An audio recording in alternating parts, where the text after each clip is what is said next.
तो hello everyone, कैसे हैं आप सब? All good. आई होप सब कुछ बहुत बहुत बहुत अच्छा चल रहा होगा। तो सबसे पहले बहुत बहुत बहुत ज्यादा कॉन्ग्रेचुलेशंस कॉन्ग्रेचुलेशंस कि आप लोगों ने सीए फाउंडेशन का इतना इतना इतना इतना प्यारा लेवल इतने प्यारे तरीके से पास किया। और अब आप लोग हमारे साथ हो सीए इंटरमीडिएट के लेवल पे।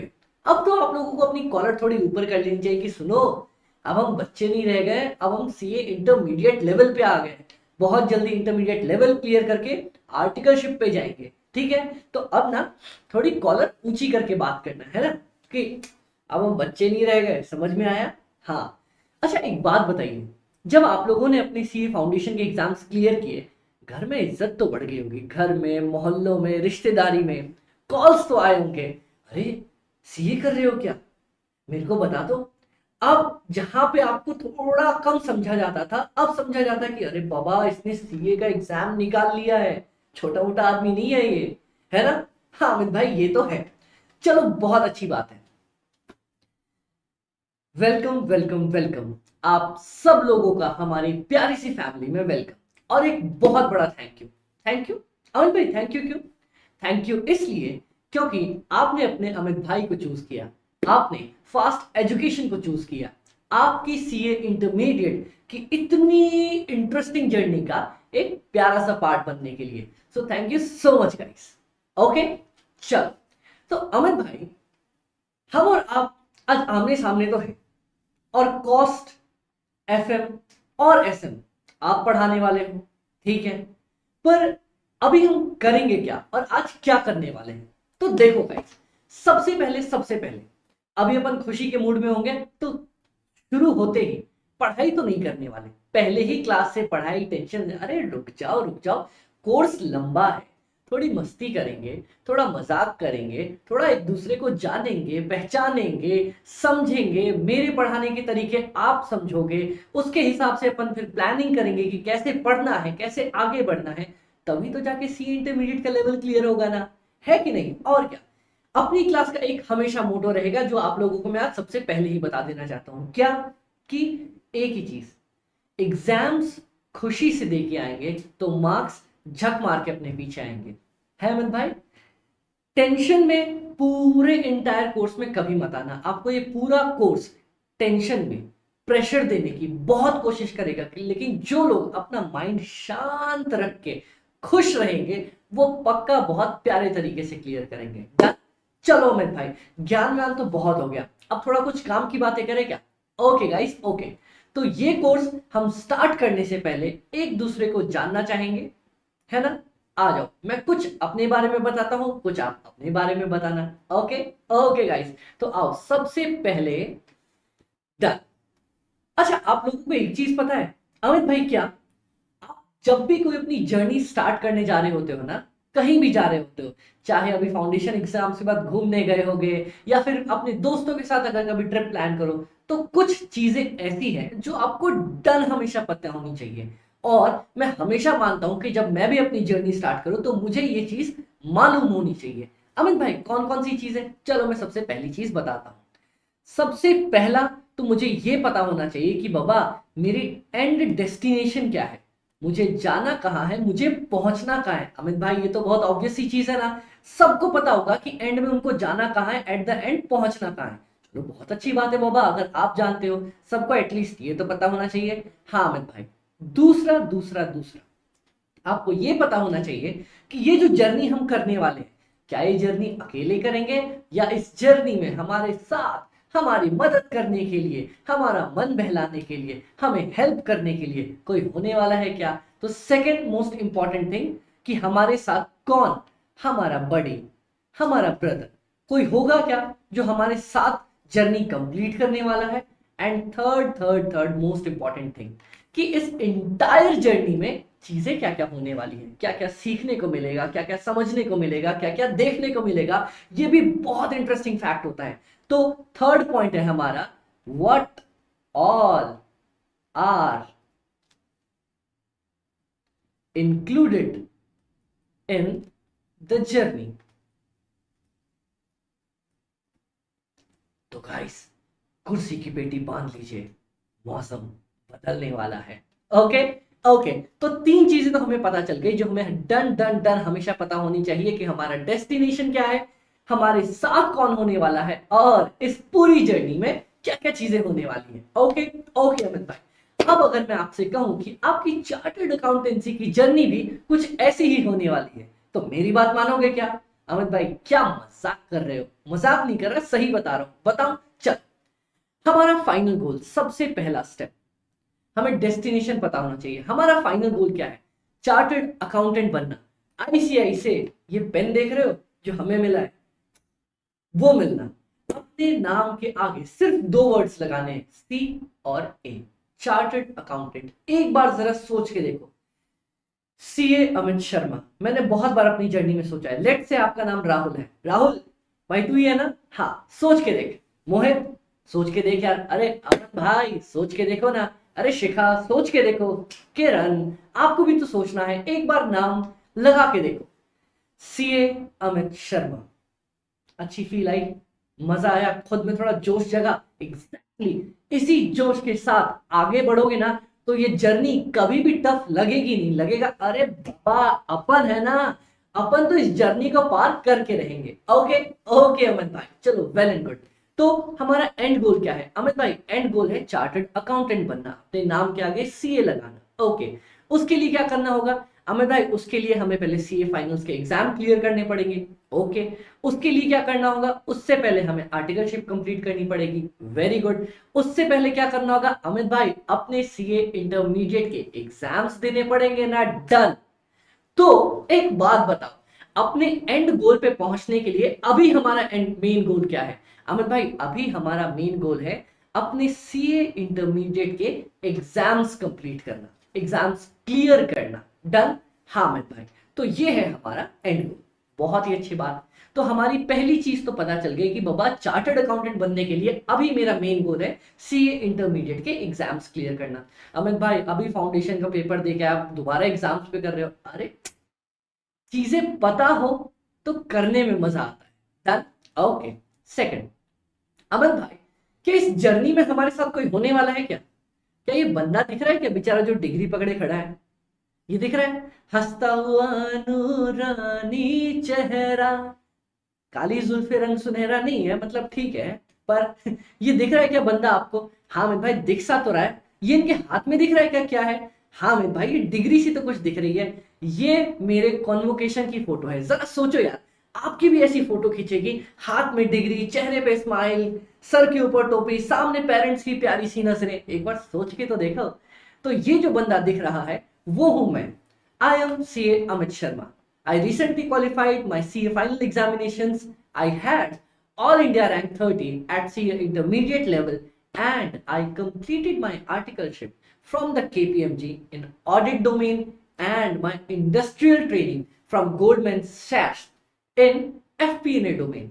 अमित भाई ऑडिट ऑडिट ऑडिट तो सुना सुना सा लग रहा है, अपना एक सब्जेक्ट भी और हमें पता भी है चार्टर्ड अकाउंटेंट्स ऑडिट करते हैं। ये FP&A, ये अलग से चार पांच कौन से अक्षर बोल गए, आपको पता नहीं क्या?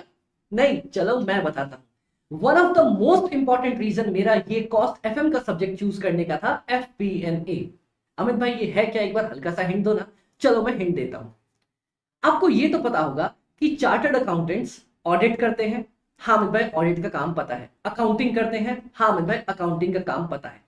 टैक्स से रिलेटेड काम करते हैं। हाँ अमित भाई ये भी हमने सुन रखा है, जीएसटी भरना, इनकम टैक्स, ये सब हमारे चार्टर्ड अकाउंटेंट्स करते हैं। ओके, पर आपको पता नहीं है तीन ऐसे पेपर्स हैं। कौन से अमित भाई? Cost, financial management, cost management जिसको हम बोलते हैं, फाइनेंशियल मैनेजमेंट और स्ट्रेटेजिक मैनेजमेंट। ये तीनों अकेले ऐसे सब्जेक्ट्स हैं जो एक चार्टर्ड अकाउंटेंट के लिए बहुत सारे दरवाजे खोल के देते हैं। जैसे अमित भाई आप फाइनेंशियल मैनेजमेंट करके फाइनेंस से रिलेटेड सारे काम कर सकते हो, स्ट्रेटेजिक मैनेजमेंट से रिलेटेड स्ट्रेटेजी प्रिपेयर करने के सारे काम कर सकते हो। मतलब अमित भाई ये जो तीन सब्जेक्ट होते हैं ना, हमें almost equivalent to an MBA stand करवा देते हैं। है अमित भाई क्या बात कर रहे हो? हाँ उनकी स्पेशलाइजेशन होती है फील्ड्स में, but in the terms of knowledge अपन भी कम नहीं होते। किस वजह से? कॉस्ट एफएम एसएम की वजह से।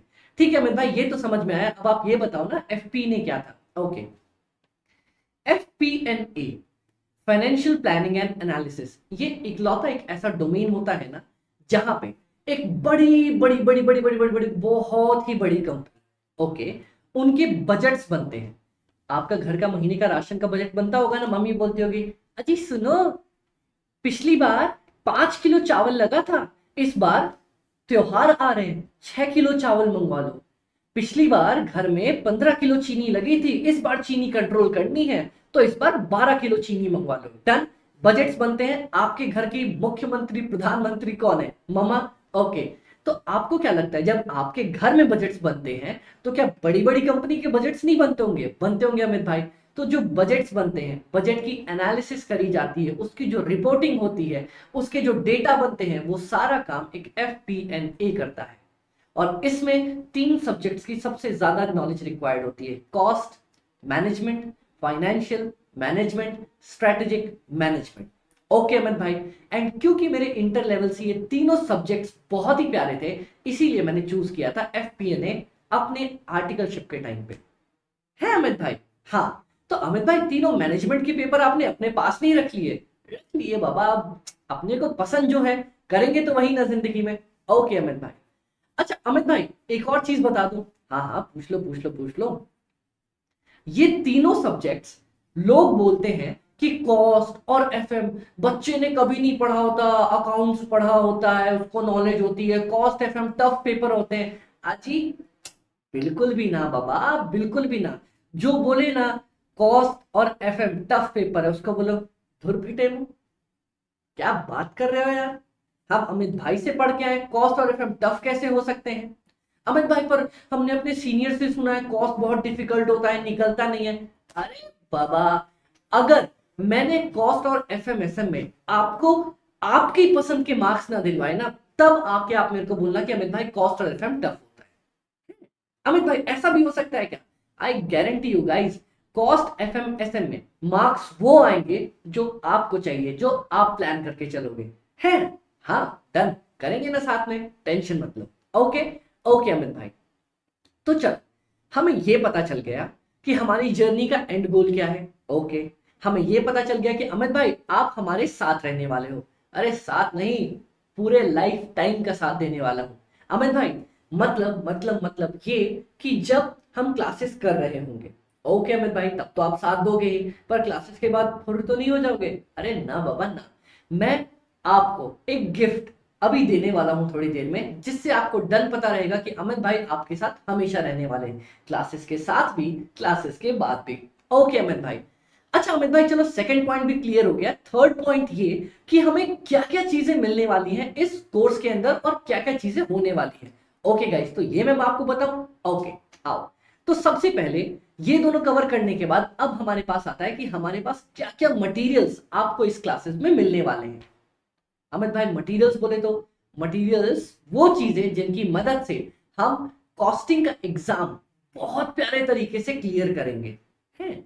हाँ, देखो मैं दिखाता हूं, देखो गाइस, मटेरियल्स में हमें मिलने वाली हैं 3 बहुत ज्यादा प्यारी चीजें। कौन कौन सा? एक तो हैंड रिटन नोट्स। हाँ मैं भाई समझ गए, हैंड रिटन नोट्स मतलब आप वो हैंड रिटन वाली राइटिंग में प्रिंट करवा के हमें दे दोगे। अरे बाबा मजाक समझा है क्या? ये देखो, ये हैं हमारे बहुत ही ज्यादा प्यारे हैंड रिटन नोट्स। सबसे पहला आपको जो बुक्स मिलेंगी उसमें कुछ ऐसा प्यारा मैंने आप लोगों के लिए लिखा होगा कि मैंने बहुत मेहनत से बनाई है, आप लोगों के लिए बनाई है। और उसके बाद ये मिलेंगे आपको नोट्स। अमित भाई क्या बात कर रहे हो, आपके खुद के लिखे हुए हैं क्या? अरे बाबा, इन्हीं हाथों ने, इन्हीं बेचारे हाथों ने, इन्हीं बेचारे पेन की मदद से ये सारे नोट्स आपके लिए प्रिपेयर करके दिए हैं। है अमित भाई? हाँ, ये सारे नोट्स आपके लिए प्रिपेयर करे गए हैं, जिसमें बहुत प्यारे तरीके से मैंने सारे कंसेप्ट्स को विद इन 100 से 110 पेजेस के अंदर कवर करने की कोशिश करी है। तो अमित भाई क्या क्या क्या 110 पेज के अंदर हमारी पूरी कॉस्टिंग कवर है? हाँ, पूरी कॉस्टिंग के कंसेप्ट कवर्ड है आपके 110 पेजेस के अंदर। मतलब जो भी हमें कंसेप्ट्स रिक्वायर्ड होगी वो आपको इन 110 पेजेस के अंदर मिल जाएगी। अमित भाई आपने इतना कंसाइज कर दिया? हाँ, क्योंकि देखो गाइस, अगर आप आईसीआई की मैथ उठा के देखोगे ना, उसमें बहुत सारी ऐसी चीजें हैं जो डुप्लीकेसी में है, बहुत सारी ऐसी चीजें हैं जिनको हम एक लाइन में लिख के समझ सकते थे। इंस्टीट्यूट ने बेमतलब रायता फैला रखा है, तो उनको small small small cut shot cut shot cut shot. Amit भाई कंटेंट तो कम नहीं हुआ ना? अरे बाबा, इंटर लेवल पे रैंकर हूं, मुझे पता है कि हर एक कंटेंट जो आईसीआई का लिखा है उसकी कितनी इंपॉर्टेंस है। तो कोई भी कंटेंट कट नहीं किया गया है, हाँ उसे कंसाइज किया गया है। अब कट और कंसाइज में फर्क देख लो। कट होता है काट के आधा इधर फेंक दिया, कंसाइज में क्या होता है, उसे आराम से प्यार से गोल गोल करके हमने कंसाइज वे में आपके लिए प्रिपेयर करके दिया है। ओके अमित भाई, समझ गए? अमित भाई नेक्स्ट क्या है ये? Ready to go question bank. Amit भाई ready to go question bank क्यों? क्योंकि मैं बताता हूं, अगर आपने मेरे साथ एटलीस्ट ये हैंड रिटन नोट्स ही अच्छे से पढ़ लिए तो आई कैन गारंटी कि 0 से 50 मार्क्स तक तो अपने कहीं भी नहीं गए। अमित भाई 0 थोड़ी, हाँ तो मतलब 40 से 50 मार्क्स तो अपने कहीं भी नहीं गए। क्या बात कर रहे हो अमित भाई? आप कोई भी आईसीआई का पेपर उठा के देख लो, पास के जितने भी अटेम्प्ट हुए हैं उसमें एटलीस्ट 40 टू 50 मार्क्स का एंटायर पेपर सिर्फ और सिर्फ कंसेप्ट के बेसिस पे आया हुआ होगा।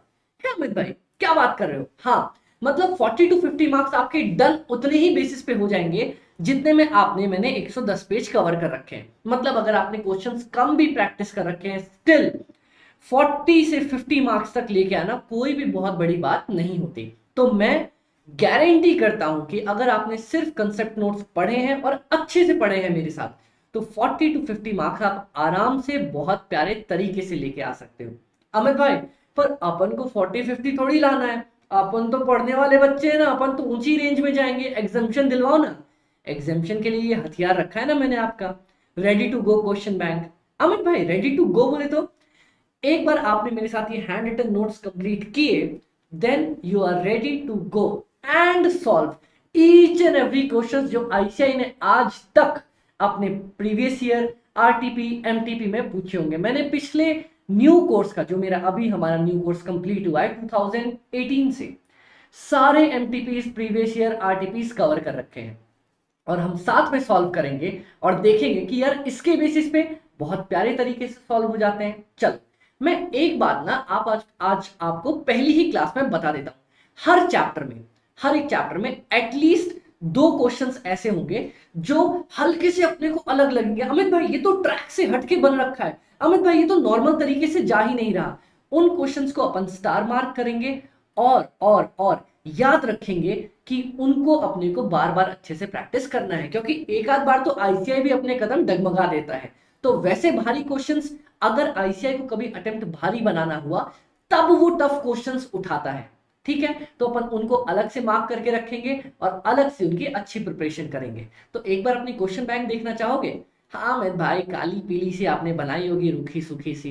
ये देखो क्वेश्चन बैंक, ये होती है जगमगाती सी क्वेश्चन बैंक। अमित भाई ये तो कुछ ज्यादा रंगीन सी नहीं दिख रही। हाँ देखो हमारे पास क्वेश्चन बैंक में क्या क्या चीजें हैं, मैं इसकी खासियत बता देता हूं, क्योंकि बड़ा मेहनत लगी है बाबा, रात दिन एक हुए इनको बनाने में। एक, सबसे पहले हेडिंग तो आपको क्लियरली विजिबल है ही। दूसरा, अपने अमित भाई का चेहरा विजिबल रहेगा। तीसरा, ये देखो सबसे पहले आपको यहां पे एक बॉक्स मिलेगा जहां पे ऑलरेडी मेंशन्ड होगा कि ये क्वेश्चन किस कंसेप्ट के बेसिस पे है। तो इन फ्यूचर जब आप एक बार खत्म करने के बाद दोबारा प्रैक्टिस कर रहे होंगे और आपको लगता है नहीं बाबा मेरे को सिर्फ एक कंसेप्ट का ही कोई क्वेश्चन ढूंढ के प्रैक्टिस करना है, तो आपको वो कंसेप्ट के सारे क्वेश्चन लिखे हुए पहले ही मिल जाएंगे। ओके अमित भाई। दूसरा, जो हर एक स्टूडेंट का इंटर लेवल पे तो डर होता है कि sir previous year RTP MTP cover कर रखी है या नहीं, तो ये देखो मैंने हर एक क्वेश्चन में लिख रखा है कि अपन ने उसको कहां से उठाया है। ये देखो प्रीवियस ईयर से उठाया है, सब प्रीवियस ईयर के क्वेश्चंस होंगे, उसके बाद आरटीपीज, उसके बाद एमटीपीज। तो अमित भाई ये स्टार क्यों बना के छोड़ रखा है आपने? ये स्टार मेरे स्टार्स के लिए है, आप लोगों के लिए है। अमित भाई बोले तो मान लो आपने ये पूरा क्वेश्चंस प्रैक्टिस किया, उसके बाद आपको लगा कि अमित भाई यार इस वाले पॉइंट पे ना अपने को दिक्कत आ रही है, बाकी पूरा क्वेश्चन बन जा रहा है, तो यहां पे लिख दो कि मेरे को इस पर्टिकुलर पॉइंट में दिक्कत आ रही है बस। तो नेक्स्ट जब आप प्रैक्टिस करने लगोगे तो आप क्या करोगे, क्वेश्चन अपनी कंसेप्ट उठाओगे और यहां से सिर्फ जो पॉइंट में दिक्कत है उसको कवर कर लोगे। तो ये स्पेस आपके लिए दे रखी है। इतनी क्रिएटिव तरीके से मैंने बुक्स बनाई, क्योंकि जब मेरे को लगता था ना, मैंने इंटर और फाइनल सभी दिए, मेरे को लगता था कि मेरी क्वेश्चन बैंक जैसी बननी चाहिए, जैसी होनी चाहिए थी, वैसा मैंने बनाया है। डन। हाँ, बहुत मेहनत लगी है, तो अगर आप लोगों को ये क्वेश्चन बैंक भी पसंद आए तो एक बार मेरे को पिंग करना कि अमित भाई मजा आ गया क्वेश्चन बैंक देख के। Okay, done guys, done. चलो, तो वापस अपने ट्रैक पे आते हैं। तो अपने को ये पता चल गया कि हैंड रिटन नोट से 40 से 50 मार्क्स कवर हो सकते हैं। अब रेडी टू गो की बता दो अमित भाई, अगर आपको 51 से लेके नेक्स्ट 80s तक की रेंज में आना है तो आपके लिए है आपकी ready to go question bank. अच्छा अमित भाई, तो 20 नंबर किधर चले गए? आपको ये नहीं पता क्या कि आईसीआई ने न्यू कोर्स में एमसीक्यूज लॉन्च कर दिए हैं। हाँ अमित भाई, 30 नंबर के तो एमसीक्यू है ही, प्लस थ्योरी भी आईसीआई पूछता ही है। हाँ अमित भाई, ये भी अपने को पता है। तो ये देखो, अगर आपको 81 से लेके 100 तक की रेंज में, अमित भाई 100 मार्क्स थोड़ी आते किसी के, जरा पास्ट अटेम्प्ट उठा के देखो। बहुत सारे स्टूडेंट्स ने कॉस्टिंग में ही 100 आउट ऑफ 100 सिक्योर कर रखा है, और मैं डन चाहता हूं कि आप लोगों में से कोई ना कोई तो वो पहला जरूर बने, फिर दूसरा बने, फिर तीसरा, फिर चौथा, फिर अब लाइन लगा दे उन स्टूडेंट्स की जो 100 आउट ऑफ 100 लेके आएंगे, 90s में लेके आएंगे, 80s में लेके आएंगे। देखो गाइस, 50s और 60s में लेके आने वाले आप लोग बहुत सारे बनने वाले हो, मैं खुद जानता हूं, क्योंकि जो मेहनत मैंने इतने पे करी है और इतने पे करी है, आपको डन 50s और 60s की रेंज में लेके आएगी। पर मैं चाहता हूं कि आप कभी 60s तक की प्लानिंग मत करो, आप प्लानिंग करो 60 क्यों, 80s क्यों नहीं, 80 क्यों, 90s क्यों नहीं। हम धीरे धीरे धीरे धीरे अपना लेवल बढ़ाते हुए चलेंगे, और उसके बाद एट द एंड जब एग्जाम देंगे तब अपने को पता रहेगा कि बाबा मैं इस रेंज में नहीं, इस रेंज में, इस रेंज में नहीं, इस रेंज में, इनमें फॉल करता हूं। डन। ओके अमित भाई, तो ये है एंटायर मटेरियल जो आपको प्रोवाइड किए जाएंगे, और उसके बाद लास्ट में आपको मिलेगी एमसीक्यू बुक, जो मैंने बहुत प्यारे तरीके से बनाई है, अगेन कलरफुल है, और थ्योरी, इसमें थ्योरी क्वेश्चंस आपको मिलेंगे एंटायर आईसीआई के ही कवर किए गए। ओके अमित भाई, अब जरा बैच की भी डिटेल्स बता दो ना। ओके, तो सबसे पहला पार्ट 100% मैंने आईसीआई कवरेज कर रखी है। देखो, जब मैं स्टूडेंट था ना, मुझे भी सबसे ज्यादा डर होता था कि क्या मेरे मटेरियल में आईसीआई का 100% मटेरियल कवर्ड है या नहीं है। इसीलिए एटलीस्ट मैं तो वो गलती नहीं करूंगा कि आईसीआई का पूरा मटेरियल कवर ना करूं। जो जो आईसीआई ने लिखा है वो हमने आपको दे रखा है। ओके ओके अमित भाई, और हमारी बैचेस होंगी 150 से लेके 160 आवर्स तक की। 75 लेक्चर्स होंगे आपके, हर एक लेक्चर 2 घंटे का।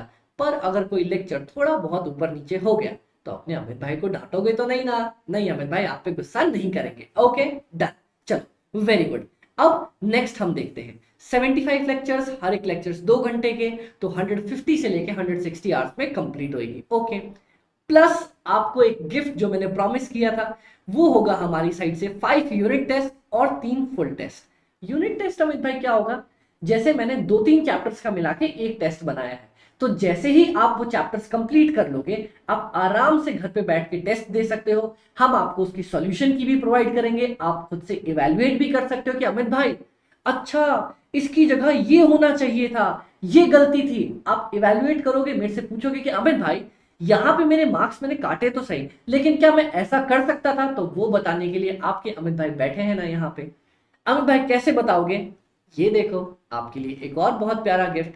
क्या मैंने आपको बोला था आपके अमित भाई हमेशा आपके लिए अवेलेबल रहेंगे? हाँ अमित भाई, तो ये देखो, सबसे पहला ये है हमारी Telegram ID fast cost FM by AB. Same name से हमारा YouTube fast cost FM by AB, जहां पे शायद आपने लेक्चर्स देखे होंगे या फिर आप अभी गूगल ड्राइव पे देख रहे होंगे। तो सबसे पहला काम जो आपको अभी जस्ट करना है ये सुनने के बाद, फटाफट से YouTube पे जाओ, fast cost FM by AB search करो और फटाफट से सब्सक्राइब करो ना गाइस, क्योंकि वहां पे बहुत ही प्यारे प्यारे कंटेंट्स आपको मिलने वाले हैं। रिविजन्स मिलेंगे आपको, एबीसी के शॉर्ट्स मिलेंगे। एबीसी अमित भाई ये क्या है? अमित भाई के कंसेप्ट्स, मैंने एक बहुत प्यारा स्कीम और आइडिया निकाला है जिसमें मैं आपको बड़े बड़े टफ कंसेप्ट्स को 1 मिनट के अंदर छोटे से तरीके से मस्ती से रिवाइज करवा के देता हूं। तो वो है हमारा एबीसी अमित भाई के कंसेप्ट्स, वो आपको मिलेंगे यूट्यूब पे। और मैं कोई भी वीडियोस इंटरेस्टिंग क्लास की डालूंगा वो आपको मिलेगी। और अमित भाई ये टेलीग्राम आईडी, जो भी मैं नोट्स अपलोड करूं या कोई भी इंफॉर्मेशन आपको देनी हो तो वो आपको मिलेगी इस टेलीग्राम पे। तो फटाफट से जाओ और इस टेलीग्राम चैनल को भी ज्वाइन करो और YouTube पे सब्सक्राइब करो। इसके अलावा अगर आप चाहो तो मुझे इंस्टा पे फॉलो कर सकते हो, जहां पे हम थोड़ी बहुत मस्तियां करते हैं। और इन सब के अलावा ये है मेरा पर्सनल व्हाट्सएप का नंबर। अमित भाई आपका पर्सनल, हाँ चाहो तो अभी पिन करके देखो, मैसेज मुझे मेरे को इसी फोन पे मिलने वाला है, ठीक है।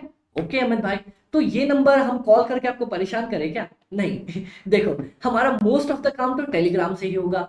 जो भी doubts with in that day, I guarantee आप जो डाउट्स पूछोगे मैं उसी दिन के अंदर आपको सॉल्व करके दूंगा। विद इन 1 आवर्स तो मैं सोचता हूं कि मैं 1 घंटे में रिप्लाई कर दूं, बट इन केस अगर बिजी रहा तो स्टिल उस एक दिन के अंदर अंदर ही आपको आपका रिप्लाई मिलेगा। आप जब भी पढ़ रहे हो, रात के 9 बजे पढ़ रहे हो, अमित भाई कंसेप्ट समझ में नहीं आई, मेरे को पिंग डाल दिया, मैं देख के रिप्लाई कर दूंगा। और कभी भी ऐसा हो कि आपको इन सब के अलावा कुछ ऐसा लगे कि अमित भाई बहुत बड़ी दुविधा आ गई है, पर्सनल लेवल पे कोई डाउट है, फैमिली में कोई प्रॉब्लम है, समझ नहीं आ रहा किस बड़े भाई से बात करूं, तो आपका अमित भाई आपके साथ है ना। ये मेरा व्हाट्सएप नंबर है, आप चाहो तो इस पे मेरे को पिंग करो। कॉल करने का थोड़ा सा अवॉइड करना, क्योंकि कॉल में क्या होता है ना कि कभी कभी मैं बिजी रहा, क्लास में रहा, अटेंड नहीं कर पाया। ओके, तो आप मेरे को पिंग करो और बोलो कि अमित भाई कॉल पे बात करनी है, मैं आपको यहाँ से सामने से कॉल करूंगा ना, टेंशन क्यों लेते हो, मैं बैठा हूँ यहाँ पे। ओके ओके अमित भाई, तो ये मेरा पर्सनल व्हाट्सएप नंबर है। और अभी क्लास खत्म होगी जब हमारी, तो 2-3 लेक्चर्स के बाद आप मेरे को एक मैसेज ड्रॉप करोगे। अमित भाई कौन सा मैसेज? मैसेज ड्रॉप करोगे कि हाय अमित भाई, अच्छे से लिखता हूं, हाय अमित भाई, माय नेम इज XYZ, मैंने आपकी क्लासेस ली है, आपकी क्लासेस का पहला लेक्चर मुझे अच्छा लगा, बेकार लगा, मजा नहीं आया, बहुत ओवर एक्टिंग लगी, 50 रुपए काट ओवर एक्टिंग के, ये सारी चीजें लगी, आपको जैसा भी लगा हो, आप पहले लेक्चर में मेरे को पिंग करोगे। ओके, ये लेक्चर खत्म होने के बाद, और आप बताओगे कि अमित भाई मेरे फाउंडेशन में इतने मार्क्स थे और मैं इंटर में इतने की टारगेट प्लानिंग लेके चल रहा हूं, उस हिसाब से जो भी मेंटरिंग, जो भी गाइडेंस मेरे तरफ से बन पाएगी, मैं पक्का आपको प्रोवाइड करके देने वाला हूं। ओके ओके अमित भाई, तो क्लास खत्म होते ही अमित भाई हम तो आपको ये मैसेज ड्रॉप करने वाले हैं व्हाट्सएप के ऊपर। Okay done. Last but not the least, जिसके बाद अब हम कोर्स देखने वाले हैं, बहुत प्यार से समझा रहा हूं, ध्यान से समझा रहा हूं, आप लोगों में से कोई भी मुझे सर बोल के रेफर नहीं करेगा। क्या अमित भाई, क्या क्या क्या क्या क्या? हाँ, मैं आपको 3 ऑप्शंस देता हूं, 3 नहीं, एटलीस्ट 2। चल, ये रहे 2 ऑप्शंस। आप चाहो तो डायरेक्ट मुझे मेरे नाम से रेफर कर सकते हो, है अमित भाई, थोड़ा अजीब नहीं लगेगा आपको अमित बोलते हुए? तो अगर ऐसा ना हो तो आप अमित भाई बोल सकते हो। पर अमित भाई सर क्यों नहीं? क्यों? क्योंकि जब आप कॉर्पोरेट्स में जाओगे ना, जब आप बिग फोर्स वगैरह में जाओगे, वहां पे सर का कल्चर नहीं है, हम किसी सीनियर को भी सर बोल के रेफर नहीं करते। इनफैक्ट मेरे फर्स्ट डे पे मुझे सिखाया गया था, एक 60 इयर्स के पार्टनर थे, वो मेरे को बोलते कि तू मेरे को नाम से रेफर कर। मैं बोला सर मैं इतना, आप सीनियर में आपको नाम ले ही नहीं सकता। तो बोले ना, अगर तूने नाम से नहीं बोला तो मैं तेरा डाउट सॉल्व करके नहीं दूंगा। तो गाइस, जब बिग फोर जैसी बड़ी ऑर्गेनाइजेशन सर का कंसेप्ट रिमूव कर सकती है, तो हम भी तो कर सकते हैं ना। तो आपके लिए मैं कभी भी सर और स्टूडेंट वाला नहीं, बड़े भाई और छोटे भाई वाला रिलेशनशिप रखना चाहता हूं। तो आपको जो भी कभी भी कैसी भी डाउट्स हो, आपका अमित भाई हमेशा आपके लिए अवेलेबल है। और कॉस्ट FMSM में बिल्कुल टेंशन नहीं लेनी, क्योंकि आपका अमित भाई हमेशा आपके लिए यहीं खड़ा मिलेगा। ओके डन अमित भाई। तो अमित भाई आपकी सारी डिटेल्स हमें पता चल गई, हम अपनी डिटेल्स आपको पिंग कर देंगे इस क्लास खत्म होने के बाद कि अमित भाई हम XYZ हैं, हमने आपकी क्लास यूट्यूब पे देखी या फिर ऑनलाइन देखी या हम गूगल ड्राइव पे हमने परचेज करी है, आप मेरे को पिंग करोगे। हाँ अमित भाई कर देंगे। अब ये सारी चीजें होने के बाद अमित भाई अपनी क्लासेस स्टार्ट करें क्या? अब जाके हम अपनी क्लासेस स्टार्ट कर सकते हैं, जब आपको पूरा इंटायर कोर्स का डिटेल्स मालूम है, क्या होने वाला है, कैसे होने वाला है, कब होने वाला है। ओके ओके अमित भाई, तो गाइस आ जाओ, अपनी क्लास और उसके रिलेटेड सारे डिटेल्स स्टार्ट करते हैं। अच्छा गाइस, कुछ भी नया स्टार्ट करने से पहले ना हम हमेशा एक बार बोलेंगे जय हो ICI की, है? सब बोलेंगे साथ में एक बार, जय हो ICI की। ICI ही हमारा करता धरता है, आज से हमारा भगवान कौन? ICI। क्यों? क्योंकि हमें चार्टर्ड अकाउंटेंट बनाएगा कौन? ICI। हमें मार्क्स देगा कौन? ICI। हमारा करता धरता है कौन? ICI। ओके, तो इसीलिए जब भी कुछ नया स्टार्ट करो, एक बार जरूर दिल से बोलना जय हो ICI की। Okay done. तो चल, अब हम सबसे पहले ये देखते हैं कि हमारे पास सब्जेक्ट में है क्या क्या चीजें। ओके, तो सबसे पहला सवाल तो उन लोगों के लिए जो लोग बोलते हैं ना कि कॉस्ट स्टूडेंट ने लाइफ में पहली बार पढ़ी है, कभी देखा नहीं होगा, टफ पेपर होगा। अब मैं बताऊं, हाँ अमित भाई बताओ, क्या आपने कभी भी लाइफ में ऐसा कुछ किया है क्या कि यार दोस्त को बर्थडे की पार्टी देनी है, ठीक है, तो यार पार्टी में दोस्त को 5 रुपए के मैं 2 समोसे खिला दूंगा, ठीक है, एक 10 रुपए की कोल्ड ड्रिंक पिला दूंगा, ठीक है, एक उसको मैं 10 रुपए का पेस्ट्री भी खिला दूंगा, ओके, और दो उसको चॉकलेट्स भी देनी पड़ेंगी, 2 चॉकलेट्स हो गई, तो कितने रुपए हो गए? यार मेरे लग जाएंगे 10 20 30 32 रुपीज, और मेरे 10 फ्रेंड्स हैं, तो यार 320 रुपए लग जाएंगे, और थोड़ी बहुत तो मुझे भी पार्टी करनी है, तो 80 रुपीज और ऊपर से ले लेता हूँ, टोटल 400 ले लेता हूँ मम्मी से। ऐसा सोचा है क्या कभी भी बचपन में? हाँ अमित भाई, तो इसी को तो बजट बनाना बोलते हैं गाइस। यही तो हमारा पूरा का पूरा एक चैप्टर है, बजट एंड बजटरी कंट्रोल। हम बजट ही तो बनाते हैं बैठ के कि बाबा मेरे को ये खर्चा करना है, ये पैसा चाहिए, इतना चाहिए, इधर चाहिए, उधर चाहिए, बस उन सबको जोड़ दो मेरा बजट बन जाता है।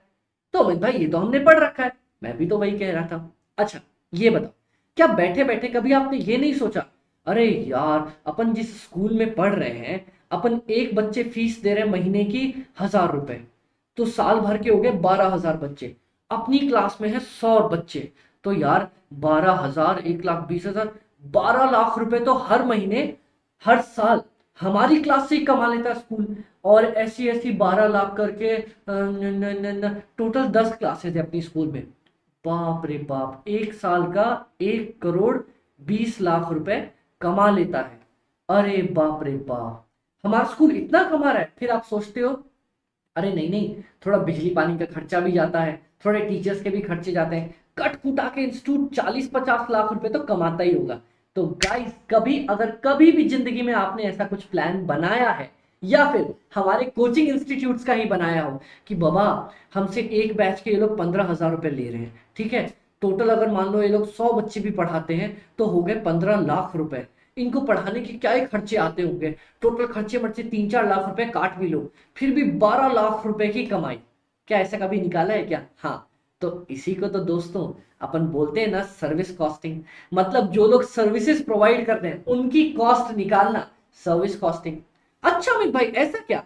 हाँ, मान लो कभी आपने जिंदगी में ये सोचा है कि सुनो सुनो, क्या होता है ना, ये जो मैं सामान बनाने जा रहा हूँ इसमें मुझे 2 रुपए का मटेरियल लगेगा, कुछ मेरे को लगेगा मजबूत सामान। मान लो अगर आप अपना क्या बनाने जा रहे हो, आपको टेबल बनवाना है घर पे, ठीक है, आपने कभी सुना होगा पापा के साथ डिस्कस होते हुए, सुनो ना यार घर पे दरवाजा लगवाना एक बड़ा सा, ठीक है, तो 10,000 रुपए का तो दरवाजा ही आएगा, ठीक है, 2,000 रुपए मिस्त्री लेगा उस पे पलाई वो करने के, पलाई लगाने के, उसको नट पेच से कसने के, हाँ अमित भाई, और थोड़ी बहुत हथौड़ी वथौड़ी के भी खर्चे आ जाएंगे, जैसे 500 रुपए। हाँ, तो क्या ये कभी आपने सुना है? हाँ अमित भाई, तो इसी को तो बोलते हैं कॉस्ट शीट। मेरे काम में जो भी कॉस्ट लगा हो, मटेरियल, लेबर, उसके बाद एक्सपेंसेस, उनको जोड़ के दिखाना है। हाँ ये देखो, सबसे इंपॉर्टेंट और पहला चैप्टर जो मैं आपको पढ़ाने जा रहा हूं वही तो है कॉस्ट शीट। अमित भाई तो मतलब कॉस्टिंग तो हमने पढ़ रखा है, वही तो मैं कहना चाह रहा हूँ, कॉस्टिंग आप लोगों ने पढ़ रखा है। सबसे पहले देखो हमारे पास सिलेबस में क्या है, सबसे पहला है introduction to cost and management accounting, जिसमें कॉस्टिंग के बारे में थ्योरी दी हुई है, ठीक है अमित भाई, ये थ्योरी वाले पार्ट पे पढ़ेंगे। उसके बाद है मटेरियल कॉस्टिंग, मतलब जो भी मेरा हार्ड मजबूत सामान, मटेरियल का मतलब तो बचपन से अपन जानते हैं ना, जो भी हार्ड मजबूत सामान अपन यूज करते हैं उसको मटेरियल बोलते हैं। उसके बाद एम्प्लॉय एंड लेबर कॉस्ट, जो भी मेहनत कर रहे हैं, मजदूरी कर रहे हैं, ए रद्दी कबाड़ी वाला, सुना है कभी? वो बेचारा घूम घूम के मेहनत कर रहा है, अपनी क्या कर रहा है, एफर्ट्स डाल रहा है, तो ये जो मेहनत है इसके लिए जो उसको पैसे मिलते हैं उसको बोला जाता है एम्प्लॉय कॉस्ट। ऑफिस में बड़े बड़े लोग जिसको हम कॉर्पोरेट मजदूर बोलते हैं, बोलना नहीं चाहिए, बेचारे मेहनत कर रहे हैं, पर उनको कॉर्पोरेट मजदूर बोलते हैं। और वो लोग जो मेहनत कर रहे हैं वो भी एम्प्लॉय के अंडर में आता है, जो भी अपनी पर्सनल सर्विस प्रोवाइड कर रहा है, अपनी मेहनत अपनी मजदूरी दे रहा है, उसको बोलते हैं एम्प्लॉय या labour cost. Done done Amit भाई। उसके बाद ओवरहेड्स पढ़ाऊंगा, उसके बाद एक्टिविटी बेस्ड कॉस्ट, अलग अलग एक्टिविटी की अलग अलग कॉस्ट। बोले तो अमित भाई देखो, आप कोई भी प्रोडक्ट बना रहे हो, ठीक है, हाँ अमित भाई बना रहे हैं, एक डिपार्टमेंट में उसका अलग काम हो रहा है, हाँ, फिर उसका पैक हुआ, पैकेजिंग हुई, हाँ अमित भाई, फिर मान लो उसकी असेंबली हुई, पार्ट पार्ट पार्ट को जोड़ा, हाँ अमित भाई। तो हर एक एक्टिविटी में जो जो मेरी कॉस्ट लगी ना उसको बाइफरकेट करना एक्टिविटी बेस्ड कॉस्टिंग में बोलूंगा। ठीक है अमित भाई। उसके बाद सिंगल यूनिट की कॉस्ट निकालना, एक जॉब की कॉस्ट निकालना, प्रोसेस कॉस्टिंग। अमित भाई प्रोसेस कॉस्टिंग, अगर मान लो कोई भी हमारा प्रोडक्ट बहुत सारी प्रोसेस से होके गुजरता है ना, जैसे अमित भाई, जैसे चीनी की बात कर लूं, सबसे पहले गन्ना होता है, गन्ने से रस निकाला जाता है, उससे गुड़ बनाया जाता है, गुड़ से चीनी बनाई जाती है, तो बहुत सारी प्रोसेस से होके वो गुजरता है। हाँ अमित भाई, तो वहां पे काम आता है मेरा कि अमित भाई हर एक प्रोसेस पे मेरा कितना खर्चा आया, तब मैं पढ़ूंगा प्रोसेस कॉस्टिंग। ठीक है अमित भाई।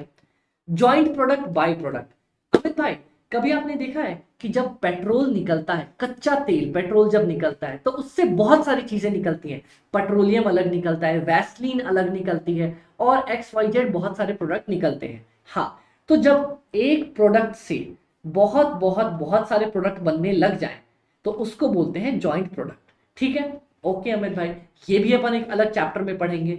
ये सारी चीजें कंप्राइज करके हमारा 100 नंबर का कॉस्ट एंड मैनेजमेंट अकाउंटिंग का एग्जाम बनता है जो अपन पढ़ेंगे। ओके अमित भाई, चलो हमें पूरा सब्जेक्ट समझ में आ गया। ओके डन, समझ में आ गया। अब क्या करना है, अब हम आज सबसे पहली क्लास में बैठ के बातचीत करेंगे, कॉस्टिंग को थोड़ा बहुत समझेंगे, थोड़ा हंसी मजाक करेंगे और देखेंगे कि कैसे आपके अमित भाई पूरी कॉस्टिंग को प्रैक्टिकल बना देते हैं।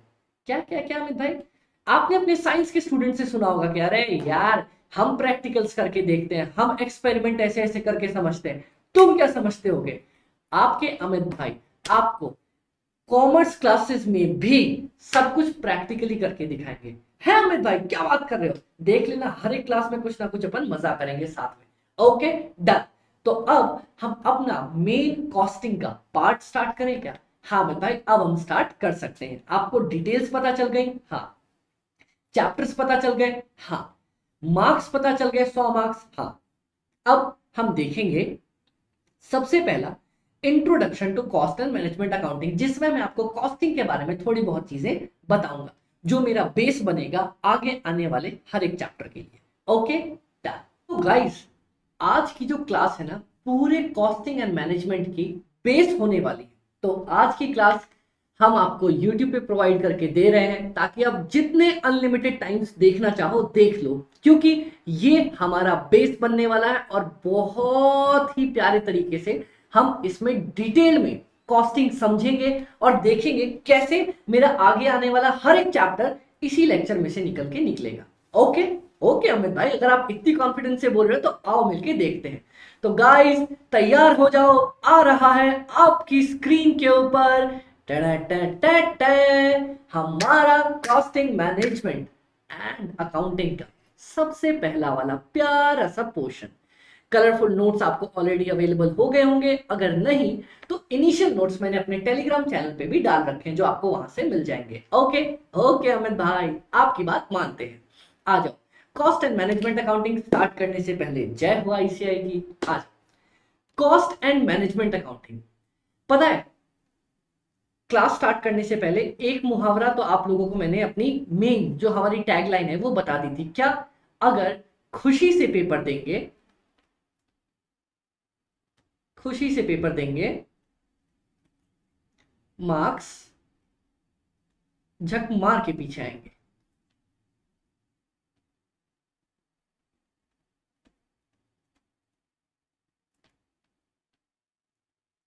ओके, हाँ मैं भाई डन।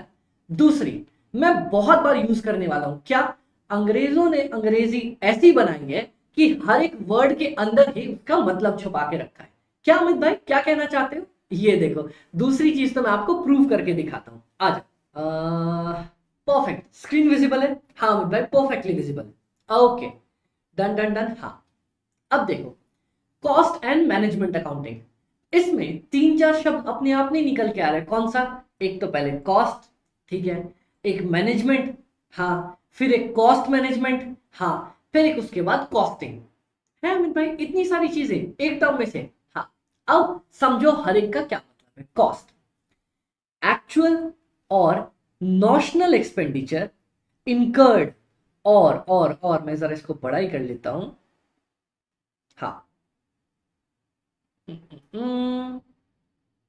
ये एक्चुअल और नॉशनल एक्सपेंडिचर इनकर्ड और एट्रीब्यूटेबल टू स्पेसिफिक प्रोडक्ट और द एक्टिविटी। है अमित भाई, ये क्या कहना चाह रहे हो? बोले तो मेरी बात सुनो, क्या मतलब है इसका और हर एक वर्ड का। आज तक आप लोगों ने अकाउंटिंग में क्या पढ़ा है अमित भाई? अकाउंटिंग में हम आज तक पढ़ते आए हैं जो भी मेरे खर्चे हुए हैं ना, जैसे मान लो मैंने इसको 10 रुपए दे दिए, मैंने ये मटेरियल खरीदने के 20 रुपए दे दिए, मैंने लेबर को मान लो 100 रुपए दे दिए, या कुछ भी किसी भी चीज के मैंने पैसे दे दिए, उसको मैं कॉस्ट मानता हूं। आज तक आप लोग क्या बोल रहे थे कि अगर मैंने पैसा दिया या फिर पैसा देना है, ठीक है, अगर मैंने पैसा दिया या पैसा देना है, ठीक है, दोनों केसेस में क्या होता है, इसको अपन एक्सपेंसेस बोलते थे। हाँ, क्या? कैश पेड और टू बी पेड। कई बार ऐसा होता है कि मैं कैश दिया नहीं है, मैंने उसको पैसे दिए नहीं है, पर देना है, ठीक है। हाँ अमित भाई, तो इस दोनों केसेस में अपन इसको खर्चे मानते थे। हाँ अमित भाई, कॉस्टिंग में इसके अलावा, ये तो खर्चे है ही हैं, इसके अलावा एक नया खर्चा जुड़ा है। क्या अमित भाई? हाँ, जिसको बोलते हैं नॉशनल एक्सपेंडिचर है। हाँ, जिसको बोलते हैं अपॉर्चुनिटी कॉस्ट है। हाँ, कभी कभी शायद आप लोगों ने इकोनॉमिक्स में भी भूले भटके पढ़ा होगा, पर मैं अज्यूम करता हूं नहीं पढ़ा। अपॉर्चुनिटी कॉस्ट क्या होती है, ध्यान से सुनना। कई बार अपॉर्चुनिटी कॉस्ट के लिए मैं आपको एक बहुत प्यारा डायलॉग देता हूं। क्या? पैसे का ना आना भी पैसे का जाना है। क्या अमित भाई, क्या बोल रहे हो? सुनो, मेरे पास ना एक घर था मेरा, ओ घर बने मेरा तुम्हारा प्यारा सा यारा।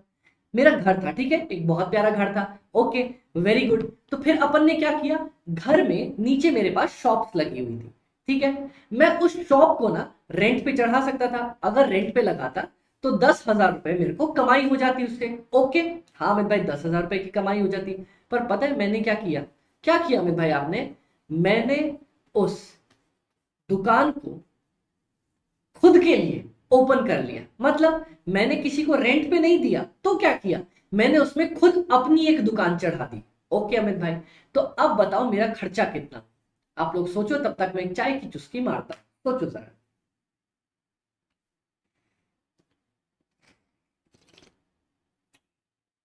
हाँ हाँ हाँ, वाह ताज, वाह नहीं गुरुजी, बोलिए वाह ताज।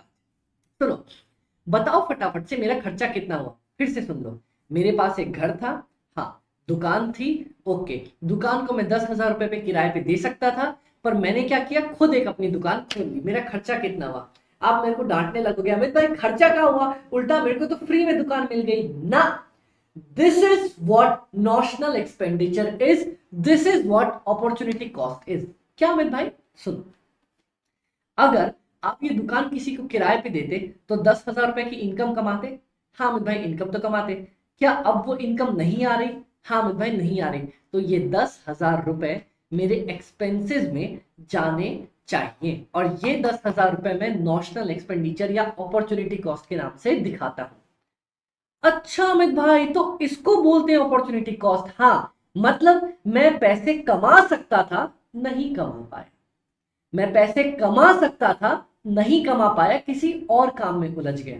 समझ में आया? हाँ। पर अमित भाई, मैंने अपनी दुकान खोल ली, मेरे को भी तो फ्री में दुकान मिल गई, फायदा हो गया। तो बाबा, फायदा तो हो गया, लेकिन वो फायदा कहाँ है? तुम्हारा 10,000 का तो नुकसान ही है ना, तुम्हारा खर्चा ही है। 10,000 की इनकम, अब तुम बोलोगे अमित भाई मेरे को फ्री में दुकान मिल गई, ठीक है, चलो मान लेता हूँ फ्री में दुकान मिल गई, लेकिन अगर तुम दुकान नहीं करते तब भी तो 10,000 रुपए कमा ही लेते ना इसको किराए पे देके। हाँ अमित भाई, तो 10,000 का नुकसान करवा बैठे ना तुम।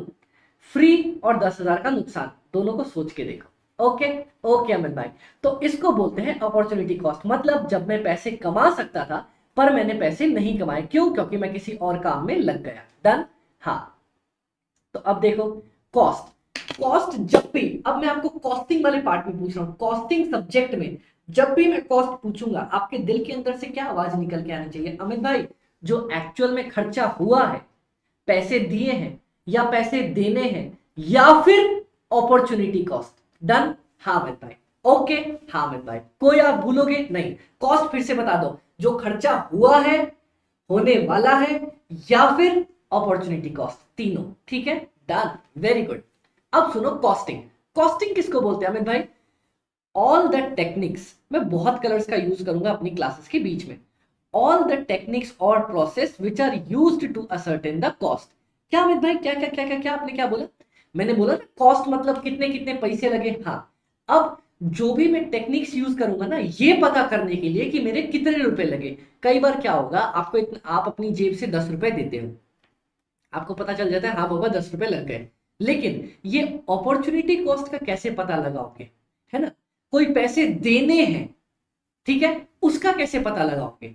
तो जब भी मैं कॉस्ट का पता लगाने के लिए कोई टेक्निक का यूज करता हूं ना, उसको बोलते हैं कॉस्टिंग।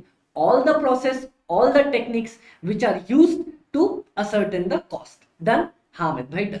अब आ जाओ नेक्स्ट पे।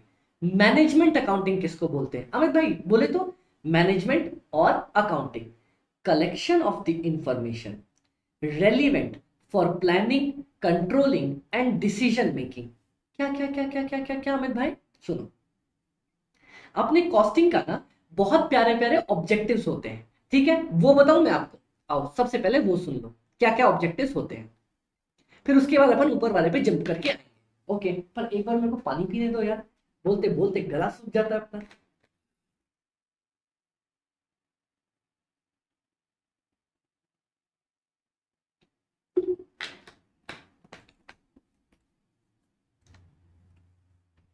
चलो अमित भाई, चले चलो। अब आप लोग मेरे को बताओ objectives of the cost management. ठीक है, ऑब्जेक्टिव्स क्या है, मतलब मैं कॉस्ट मैनेजमेंट सब्जेक्ट जो पढ़ रहा हूं, इसका काम क्या है? सबसे पहला प्यारा राज दुलारा वाला काम, कौन सा काम? Ascertain the cost. मेरे को किसी भी प्रोडक्ट की, सर्विस की, एक्स की, वाई, अमित भाई एक्स का नाम मत लो ना, दिल दुखता है। अच्छा कोई बात नहीं, वाई की, जेड की, ए की, बी की, सी की, डी की, सबकी अगर मेरे को कॉस्ट निकालनी हो तो मैं कॉस्ट मैनेजमेंट का यूज करता हूं। ठीक है, हाँ अमित भाई, अगर मेरे को पता करना है कि इसमें मेरा कितना पैसा गया है जेब से, कितनी कॉस्ट लगी है, तो मैं कॉस्ट मैनेजमेंट का यूज करता हूं। ठीक है, बड़ी बड़ी कंपनीज अगर मान लो कोई काम करती हैं, कोई प्रोजेक्ट बनाती है, तो पता करना होता होगा ना कितनी कॉस्ट लगी। हाँ, उसके लिए यूज करूंगा कॉस्ट मैनेजमेंट का। ओके अमित भाई, नेक्स्ट बता दो हमें। चलो next soon low, determine the selling price and profit. क्या अमित भाई? सुनो, अगर तुम्हें पता चल गया कि यार मेरी 100 रुपए कॉस्ट लग गई, अरे बाप रे बाप, 100 रुपए की मेरी कॉस्ट लग गई। हाँ, 100 नहीं तो 1000 लिख दे, चलो 1000, 1000 रुपए की मेरी कॉस्ट लग गई। ठीक है अमित भाई, अब पता है मेरे को क्या करना है? क्या मेरे को अमित भाई इस पे 20% तो प्रॉफिट कमाना ही कमाना है, तो कमाओ ना बाबा। 20% ऑफ 1000 रुपए मुझे प्रॉफिट कमाना है, कितने? 200 रुपए। ठीक है, तो अब मैं नेक्स्ट क्या करूंगा अमित भाई? जैसे ही अपन ने प्लान कर लिया कि अपना 1200 रुपए मेरे को 1000 खर्च पड़ेगा, 200 रुपए कमाना है, तो 1200 रुपए मेरा सेलिंग प्राइस निकल के आ जाएगा ना, कि हाँ बाबा मेरे को इतने पे बेचना पड़ेगा। ठीक है, हाँ मैं भाई ये तो अपन सोच लेंगे कि 1000 मेरा खर्चा आया, 200 रुपए मुझे प्रॉफिट के चाहिए, तो सेलिंग प्राइस 1200 रुपए निकल जाती है। हाँ, तो यही तो मेरे कॉस्टिंग का काम है। सबसे पहला काम कॉस्ट निकालना, जैसे ही कॉस्ट निकाल लिया तुम्हें पता चल जाएगा मुझे प्रॉफिट कितना कमाना है, और मेरी सेलिंग प्राइस पता चल जाएगी। हाँ, तो एक से जंप करके अपन दूसरे पे आए। समझ में आया? हाँ अमित भाई, अब सुनो,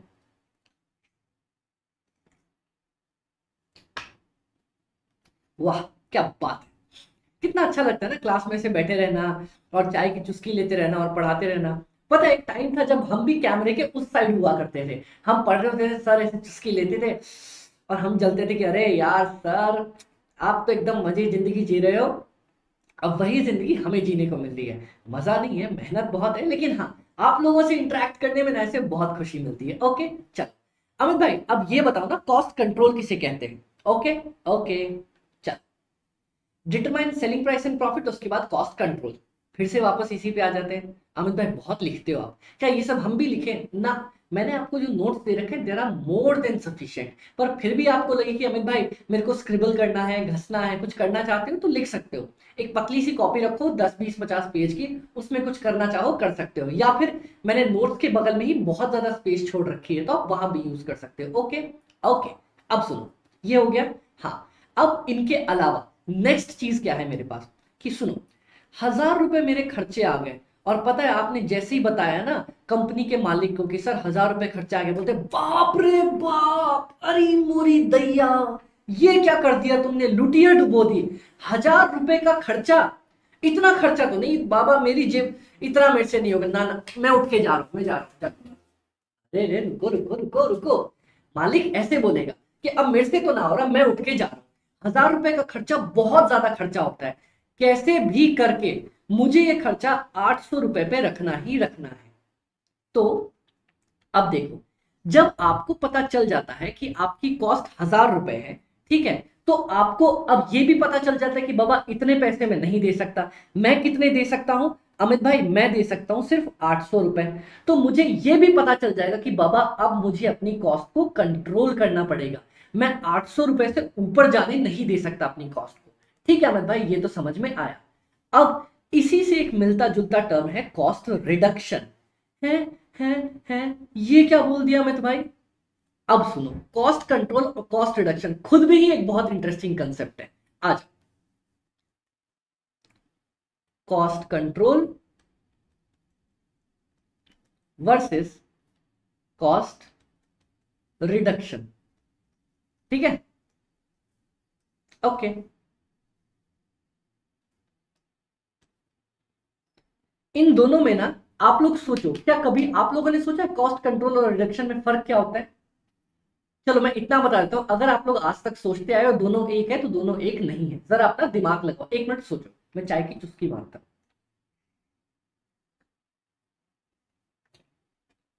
सोचो सोचो, दिमाग लगाओ, एक और चुस्की मारता हूं, तब तक और सोचो। वाह, सोचो, सोच लिया? हाँ, नहीं दिमाग लगा, कोई बात नहीं, मैं हूं ना यहाँ पे। आपके अमित भाई क्यों बैठे हैं? जब तक मैं हूं ज्यादा टेंशन नहीं लेनी है किसी भी चीज में, हम सब कुछ समझेंगे, सब कुछ सॉल्व करेंगे। और एक बात याद रखना, मैं अपनी क्लासेस में रंगों का बहुत यूज करने वाला हूं, क्योंकि अपनी जर्नी स्टार्ट करने से पहले ही मुझे किसी ने कहा था कि अमित भाई हम सीएस की ना जिंदगी बहुत बेरंग सी होती है, तो अपनी क्लासेस में रंगों का यूज बहुत करना। तो मैं बहुत ज्यादा करने वाला हूँ और आपको मजा भी आएगा इनमें। ओके डन अमित भाई, चलो। कॉस्ट कंट्रोल, अमित भाई ये टेम्पररी और परमानेंट क्या कर दिया? सुनो मेरी बात, आपने देखा आपकी कॉस्ट कितनी थी? 1000 रुपए, ठीक है, आपको चाहिए कितनी थी? 800 रुपए, ठीक है। अगर आपने, ध्यान से सुनना, ध्यान से कान खोल के सुनना, अगर आपने कुछ तिकड़म भिड़ा के, कुछ दिमाग लगा के, अभी कैसे भी करके कंजूसी करके या किसी भी तरीके से अपनी कॉस्ट को 800 रुपए कर दिया कि बाबा अभी जल्दी से फटाफट कैसे भी करके कम करो ना एक बार, फिर देखेंगे क्या करना है क्या नहीं करना, तो उस टेम्पररी जुगाड़ को बोलते हैं कॉस्ट कंट्रोल। और आपने कोई ऐसी बड़ी टेक्निक्स लगाई कि अब मैं बताता हूं, जिसे आपने पता है क्या किया, आपने अभी देखा 1000 रुपए मेरे खर्चे आ रहे हैं, मेरे को क्या करना है? 800 रुपए करने हैं। तो आपने हर जगह कंजूसी करी, कोई इधर कम लगाया उधर कम लगाया, ये किया वो किया, और करके 800 रुपए अपना प्राइस ले आए, ठीक है। इसको बोलते हैं कॉस्ट कंट्रोल। अब कॉस्ट रिडक्शन सुनो, अमित भाई कॉस्ट रिडक्शन भी तो ऐसा कुछ नहीं है, हाँ है, लेकिन परमानेंट बेसिस पे। तो बोले क्या अमित भाई? सुनना, 1000 रुपए खर्चा आ रहा था, हाँ, आप ना अपने बॉक्स को कोई गिफ्ट भेजते थे, कोई मान लो प्रोडक्ट, उसको बेमतलब 2 बार पैक करते थे। एक बार पैक किया, फिर उसमें पन्नी लगाई, फिर दोबारा से पैक किया, फिर पैक पन्नी लगाई, फिर पैक किया, बेमतलब डबल ट्रिपल लेयर पैकिंग कर रहे थे। और आपको आगे जाके पता चला बाबा अगर मैं एक बार भी अच्छे से पैक करके दूं ना तब भी मेरा काम बन जाएगा। तो आपने क्या किया? वो जो 2 बार पैकिंग करते थे ना, 2 बार पैक करना अपना कैंसिल कर दिया। उसकी वजह से मेरे पैसे कम हो गए 200 रुपए। इसको बोलते हैं परमानेंट कॉस्ट कम करना, मतलब कॉस्ट रिड्यूस करना। अच्छा अमित भाई, तो ये एकदम थिन लाइन, देखो कितनी थिन लाइन, ये बाल बराबर लाइन दिख रही है, थिन लाइन, ये इतना ही फर्क है कॉस्ट कंट्रोल और कॉस्ट रिडक्शन में। कॉस्ट कंट्रोल मतलब अगर बच्चा बदमाश हो रहा है तो उसको कंट्रोल नहीं करते, बाबू बदमाशी नहीं, ये हुआ कंट्रोल। कॉस्ट रिडक्शन, उसको शुरू से ही ऐसे संस्कार दिए कि बदमाशी करेगा ही नहीं बच्चा, that is known as cost reduction. I hope ये प्यारे एग्जांपल से आपको समझ में आएगा। कॉस्ट कंट्रोल, बाबू बदमाशी नहीं, ऐसे करके डराना, दिस इज कॉस्ट कंट्रोल और कॉस्ट रिडक्शन। शुरू से ही ऐसे संस्कार देना कि बाबा बाबू आप अच्छे बाबू हो ना, घर जाओगे तो किसी के बदमाशी नहीं करते ना, बिल्कुल बदमाशी नहीं करते। This is known as cost reduction. समझ में आया? हाँ अमित भाई, डन डन। एक परमानेंट है, एक टेम्पररी है। ओके ओके अमित भाई, done done done done done done.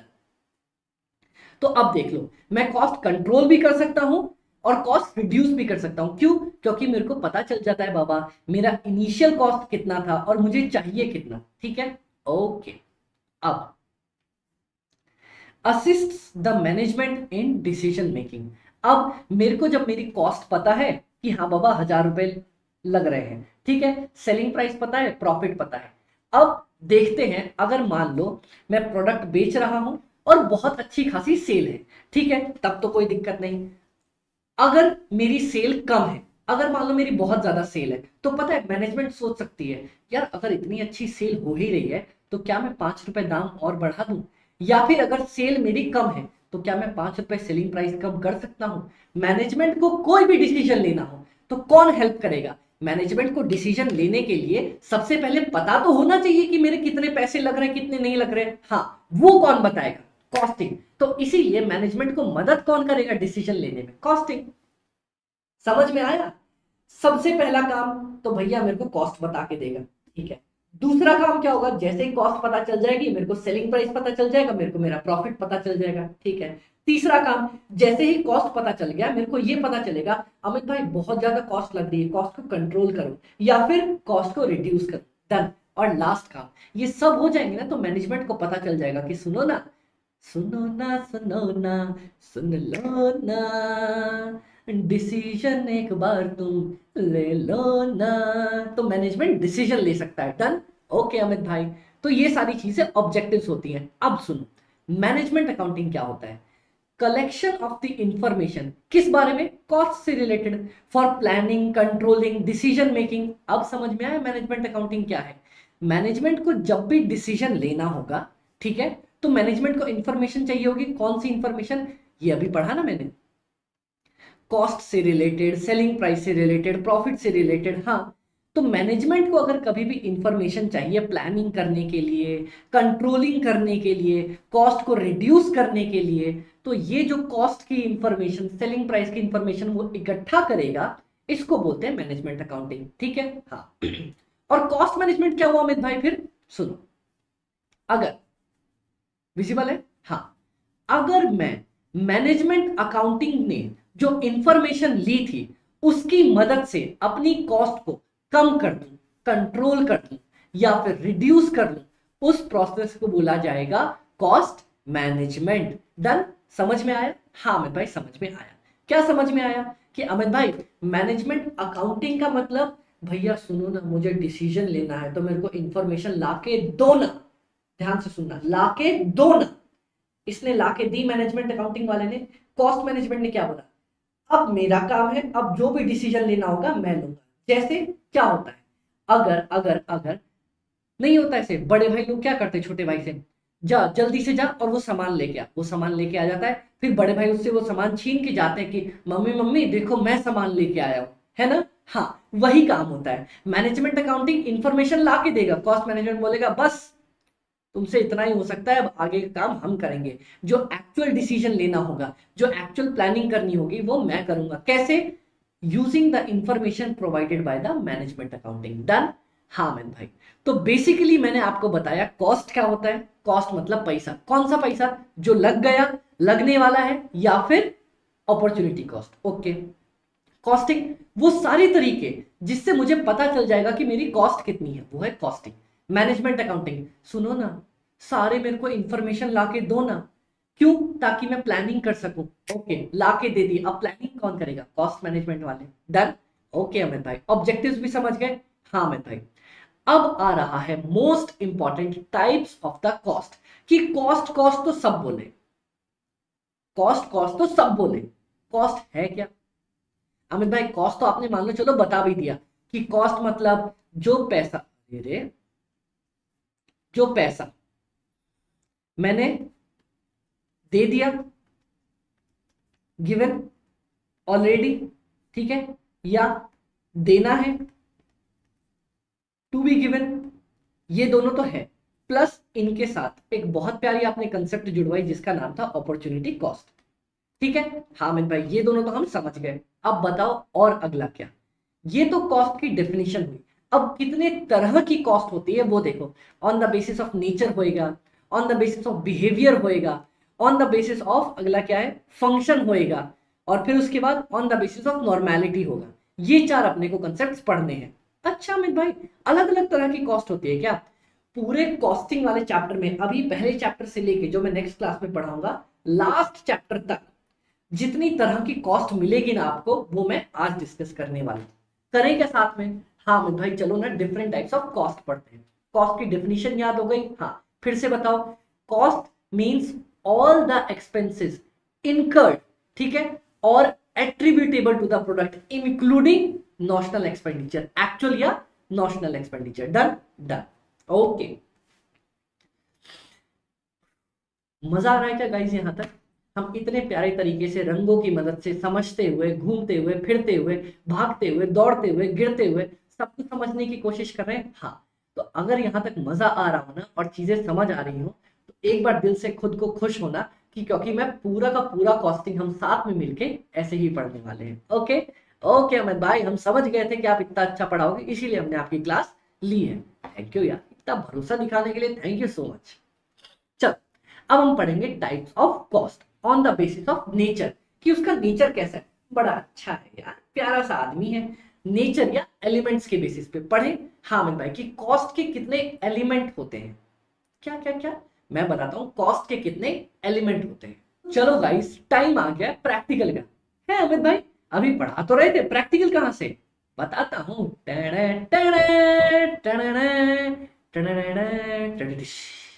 ये दिखा अमित भाई, ये कहाँ से क्या उठा के ले आए? अरे चुपचाप लेके आए बगल वाले दोस्त का, पता चलेगा तो वो वैसे ही मच्छरों में परेशान है और खून कर देगा मेरा। ये दिख रहा है क्या आपको? हाँ अमित भाई कुछ सा दिख तो रहा है, पर इसको क्यों उठा लाए? प्रैक्टिकल कौन करेगा बाबा, हम करेंगे ना। तो चलो मैं बताता हूँ, आ जाओ। सबसे पहली चीज, अरे लग गया हाथ में। हाथ धोने पड़ेंगे अब तो। ओह आ जाओ, कोई नहीं कोई नहीं कोई नहीं। चलो सबसे पहला टाइप ऑफ कॉस्ट, नेचर या एलिमेंट्स। कभी भी कॉस्ट का जो बेसिक एलिमेंट होते हैं ना, तीन एलिमेंट होते हैं। कौन से? Material, labour, expenditure. क्या? अरे अकाउंट्स में इतनी बार बनाया है, भूल गए क्या? ट्रेडिंग अकाउंट बनाते थे, इसे साइड में लिखते थे ओपनिंग स्टॉक, फिर उसके बाद लिखते थे परचेजेस। क्या परचेज करते थे? मटेरियल ही तो खरीदते थे। फिर वेजेस देते थे, किसको देते थे? लेबर को ही तो देते थे। फिर लिखते थे अलग कोई डायरेक्ट एक्सपेंसेस दिया हो तो लिखते थे ना। हाँ अमित भाई याद आ गया याद आ गया, डांटो मत। डांट नहीं रहा, मैं तो प्यार से समझा रहा हूँ। ठीक है हाँ। तो बेसिक एलिमेंट्स हमेशा कॉस्ट के होते हैं, तोड़ा जाता है मटेरियल में, लेबर में, एक्सपेंडिचर में। ठीक है ओके अमित भाई। फर्दर हर एक को दो पार्ट में तोड़ा जाता है, डायरेक्ट और इनडायरेक्ट, डायरेक्ट और इनडायरेक्ट, डायरेक्ट और इनडायरेक्ट।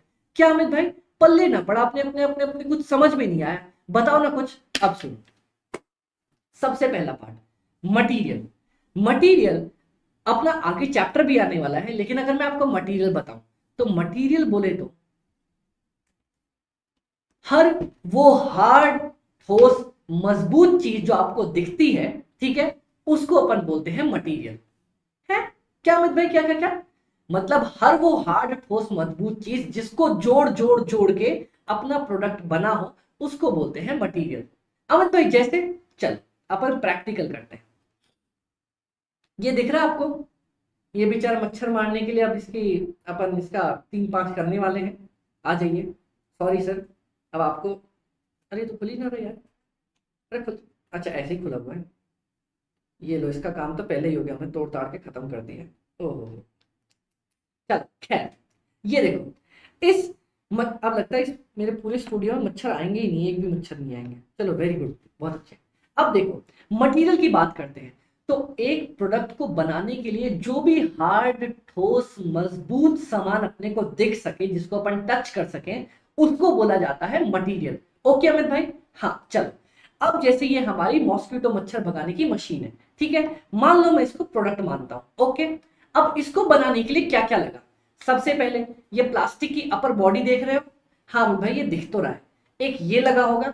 हाँ दूसरा ये दिख रहा है आपको, ये प्लग जो लगे हुए हैं जिसको अपन इंसर्ट करते हैं, वो लगा होगा। हाँ अमित भाई वो लगा होगा।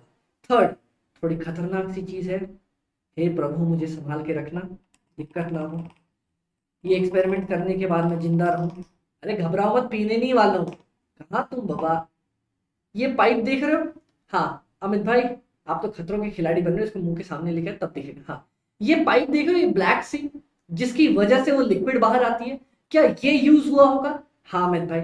ओके, अब इसके अलावा ये एक और प्लास्टिक की बॉडी दिख रही है आपको इसकी? हाँ अमित भाई दिख रही है, ये भी मेरा मटेरियल है। इसके अंदर लिक्विड दिख रहा है क्या आपको? लिक्विड, लिक्विड दिख सा रहा है क्या? है? हाँ दिख रहा है, वो पीला पीला सा लिक्विड दिख रहा है। हाँ अमित भाई, क्या वो भी इसी का पार्ट है? वो भी मटेरियल है।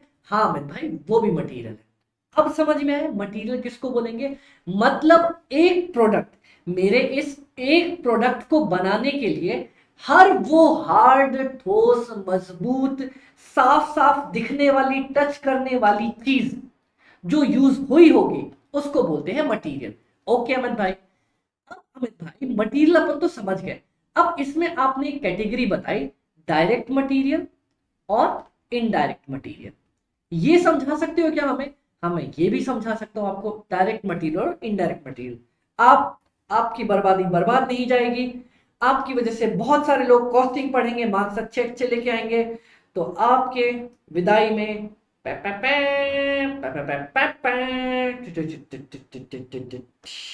खत्म। Sorry sir, I am sorry बाबू, खत्म हो गया बेचारा। चल अब तो खराब, उसको घर ले जाऊंगा, दोस्त को पता नहीं चलना चाहिए। कहीं आप लोगों में से कोई ये वीडियो शेयर कर दो दोस्त के साथ, बहुत कूटेगा मेरे को, बहुत धोएगा। ठीक है डन, चल हाथ धो लूंगा मैं। वैसे धोने की जगह एक काम करते हैं अपन, कुछ पड़ा है क्या अपने पास, देखते हैं। ये रहा ना, सैनिटाइजर है, तो जब तक पढ़ा रहे हैं तब तक इसको यूज कर लेते हैं।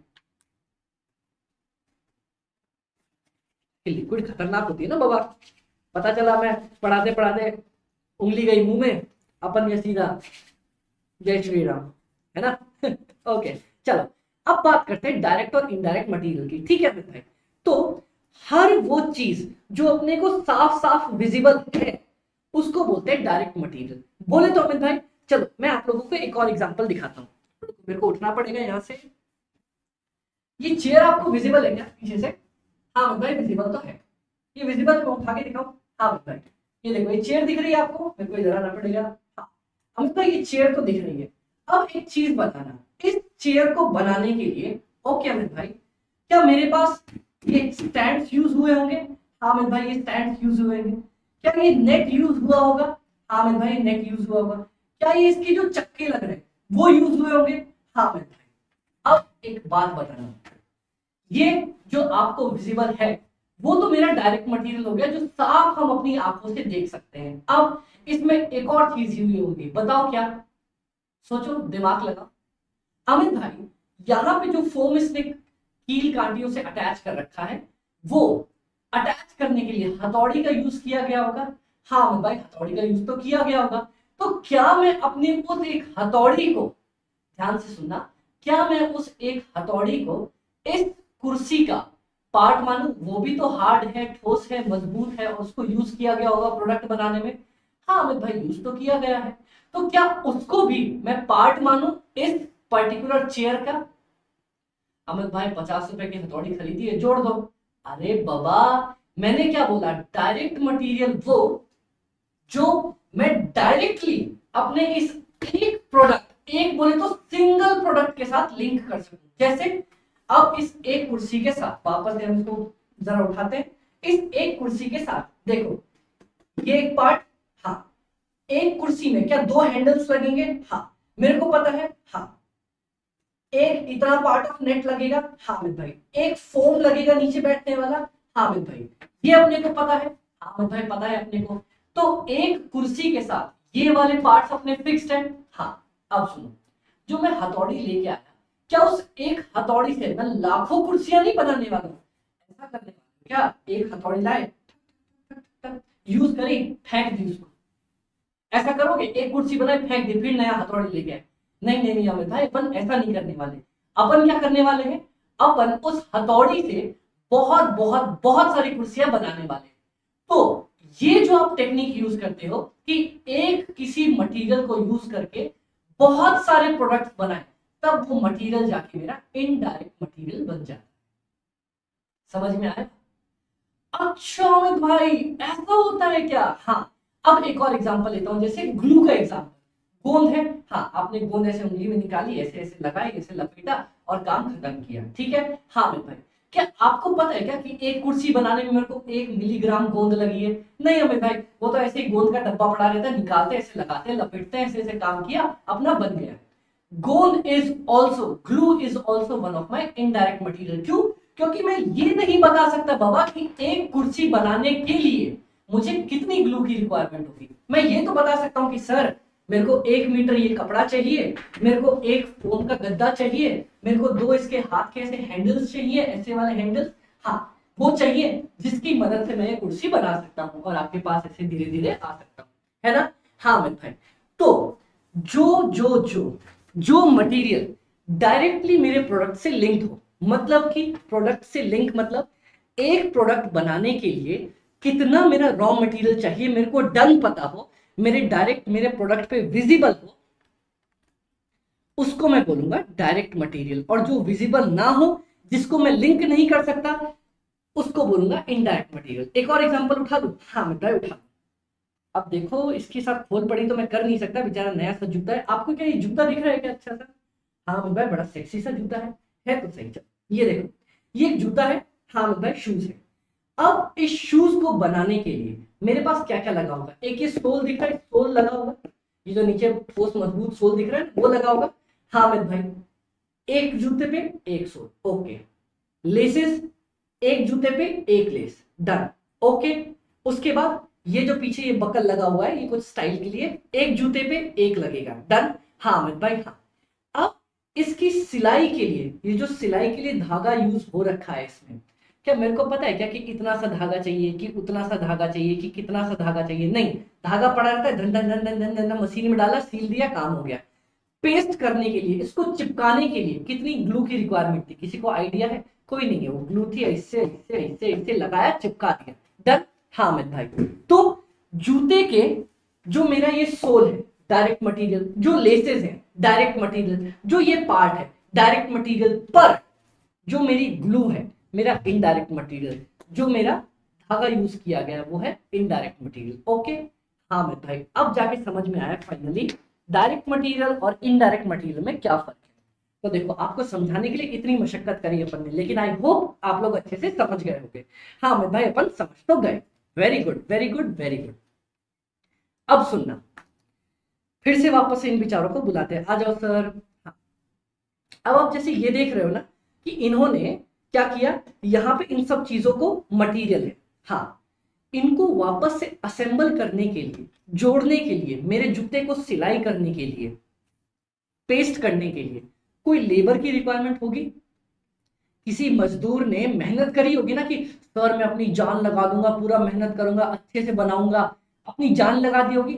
हाँ भाई, जान तो लगा दी। तो उस एक पर्टिकुलर मेहनत को, मेहनत कोई हार्ड ठोस मजबूत चीज नहीं है, मेहनत, दिमाग, प्रेशर, वो जो अपन दिमाग लगा के यार कुछ तो करना है, मेहनत देते हैं अपन, ये सारी चीजें मिलके क्या बनता है? मिलके बनता है हमारा लेबर। और उस लेबर को जब हम पैसे देते हैं उसकी मेहनत करने के, उसको बोला जाता है लेबर कॉस्ट या एम्प्लॉय कॉस्ट। समझ में आया? हाँ अमित भाई समझ में आया, इतनी मेहनत दे दी आपने। तो एक तो था मेरा मटेरियल, दूसरा labour. When payment is done for efforts given, एक बहुत इंपॉर्टेंट चीज है, बाय ह्यूमंस। लेबर का पैसा अपन आदमी को देते हैं और किसी को नहीं देते, मशीन को नहीं देंगे, ह्यूमंस को उनकी एफर्ट्स के लिए जो पैसा दिया गया वो होता है मेरा लेबर कॉस्ट, ओके। अमित भाई क्या ये भी डायरेक्ट और इनडायरेक्ट है? हाँ अमित भाई, डायरेक्ट एक्सपेंसेस बोले तो वो वाली मेहनत जो मैं डायरेक्टली अपने प्रोडक्ट से जोड़ सकता हूं। जैसे बता दूं? हाँ सुनो, अब मान लो मैंने एक जूता बनाया, हाँ, एक जूते को सिलने के लिए, बैठ के सिलने के लिए मेरे मजदूर 10 मिनट लगाते हैं, ठीक है, ओके अमित भाई। तो क्या मैं ये बता सकता हूं हाँ बाबा, मैं 10 मिनट की पेमेंट कर रहा हूं एक जूते के लिए। समझ में आया? हाँ अमित भाई, मतलब एक जूते के लिए कितना टाइम लग रहा है मेरे को ये सब कुछ पता चल सकता है। ओके, अब तो अमित भाई इनडायरेक्ट क्या होगा? मेरी बात सुनना, वो वाला लेबर का खर्चा जो डायरेक्टली मेरे एक प्रोडक्ट से रिलेटेड नहीं है। जैसे आपको कभी कॉल आया, हेलो सर, हम बाटा से बात कर रहे हैं, क्या आप हमारे जूते खरीदना चाहते हो? क्या वो आपको एक जूता बेचना चाह रहा है या कोई भी जूता बेचना चाह रहा है? अमित भाई, वो मेरे को कोई भी जूता बेचने को तैयार है। मैं 1 लूं, 1 लाख लूं, 1 हजार लूं, 1 करोड़ लूं, जितने जूते लूंगा वो बेचने को तैयार है। ठीक है, हाँ। तो क्या उसकी सेलिंग का जो खर्चा है, जो सेलिंग वाला पर्सनल मिस कॉल मार रहा है आपको, क्या उसका खर्चा मैं एक जूते से जोड़ सकता हूं? अमित भाई, अगर मान लो उसने कॉल किया और उसने एक जूता बेचा, तब भी उतना ही खर्चा लगना है। उसने 1 लाख जूते बेच दिए, तब भी उतना ही खर्चा लगना है। हाँ, तो अमित भाई, मैं उसका खर्चा किसी एक जूते से नहीं जोड़ सकता, क्योंकि वो कितने भी जूते बेच सकती है। हाँ, इसीलिए वो खर्चा हो जाएगा मेरा इनडायरेक्ट एक्सपेंडिचर। समझ में आया? हाँ अमित भाई, इनडायरेक्ट लेबर कॉस्ट होगा मेरा वो खर्चा जो डायरेक्टली मेरे प्रोडक्ट से रिलेटेड नहीं है। Okay, okay, done, very good.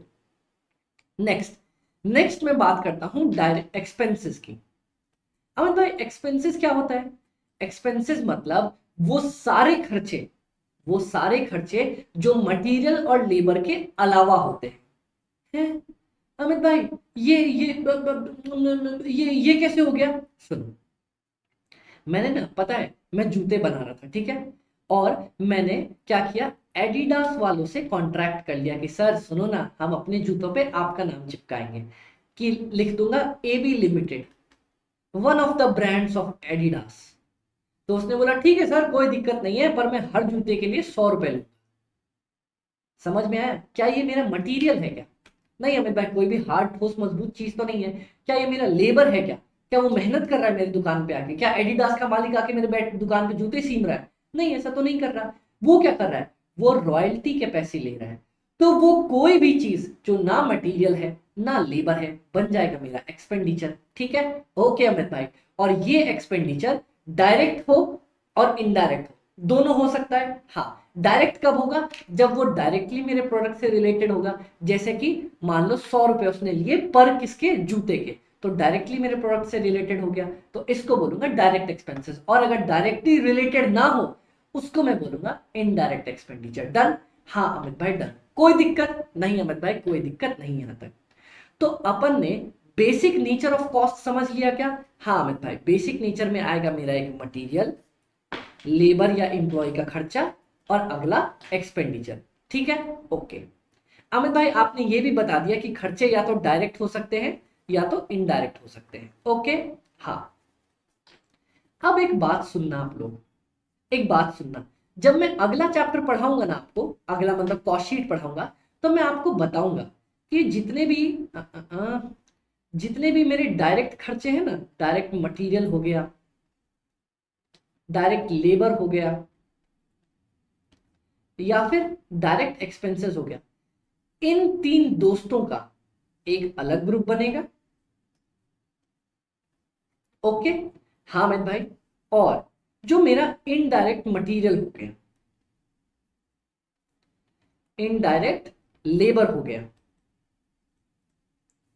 Indirect expenditure हो गया, इसका मेरा एक सेपरेट ग्रुप बनेगा। मैंने बोला ठीक है बाबा, अगर ये करना चाह रहे हो तो ये भी कर लेंगे अपन। डन? हाँ अमित भाई, इनका एक अलग ग्रुप बनने वाला है। बहुत अच्छी बात है। इस ग्रुप को, ये जो इनडायरेक्ट का ग्रुप बना हुआ है ना, इस ग्रुप को ध्यान से सुनना, इस ग्रुप को मैं नाम देता हूं प्राइम कॉस्ट का। अच्छा, और इस ग्रुप को नाम देता हूं ओवरहेड्स का। है अमित भाई, क्या क्या क्या क्या क्या, एक बार फिर से बोलो, मजा सा आया सुनने में। जो भी मेरे डायरेक्ट खर्चे हैं, direct material, direct labour, direct expenditure, उनको एक अगर मैं ग्रुप बना दूं, तो उस ग्रुप को बोला जाएगा मेरी प्राइम कॉस्ट। प्राइम कॉस्ट मतलब सबसे पहली कॉस्ट, सबसे इंपॉर्टेंट कॉस्ट, सबसे जरूरी कॉस्ट। ठीक है अमित भाई, डन, ये समझ में आ गया। और उसके बाद ये देखो जो मैंने लिखवा रखा है, क्या लिखवा रखा है? ऑल द इनडायरेक्ट एक्सपेंसेस, जितने भी मेरे इनडायरेक्ट एक्सपेंसेस है ना, चाहे इनडायरेक्ट मटेरियल हो, इनडायरेक्ट लेबर हो, इनडायरेक्ट एक्सपेंस हो, इन सबको जोड़ दूंगा तो ये बनेंगे मेरे ओवरहेड्स। ठीक है, और ओवरहेड्स को फर्दर मैं 3 पार्ट्स में तोड़ूंगा। क्या क्या क्या क्या क्या अमित भाई, अभी तो 3 ही थे ना, ये क्यों वापस जोड़ तोड़ क्यों मचाना? सुनो मेरी बात, जो भी इनडायरेक्ट मटेरियल है ना, indirect material, indirect labour, indirect expenses, हाँ ये मेरे 3 जगह पे लग सकते हैं। बोले तो अमित भाई सुनो, या तो मेरा इनडायरेक्ट खर्चा हो सकता है कब? फैक्ट्री के अंदर। ओके, या तो मेरा इनडायरेक्ट खर्चा हो सकता है ऑफिस के अंदर। ऑफिस नहीं होता जहां पे लोग बैठ के कॉल वॉल करते हैं, मीटिंग्स होती हैं वो वाली, हाँ। या तो मेरा इनडायरेक्ट खर्चा लग सकता है किसके ऊपर? सेलिंग के ऊपर, सामान बेचने में, सेलिंग एंड डिस्ट्रीब्यूशन में। ओके, हाँ।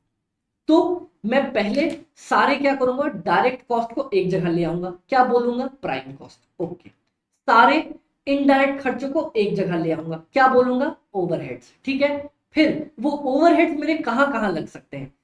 ये देखो अमित भाई, अपनी फैक्ट्री दिखाते हैं आप लोग।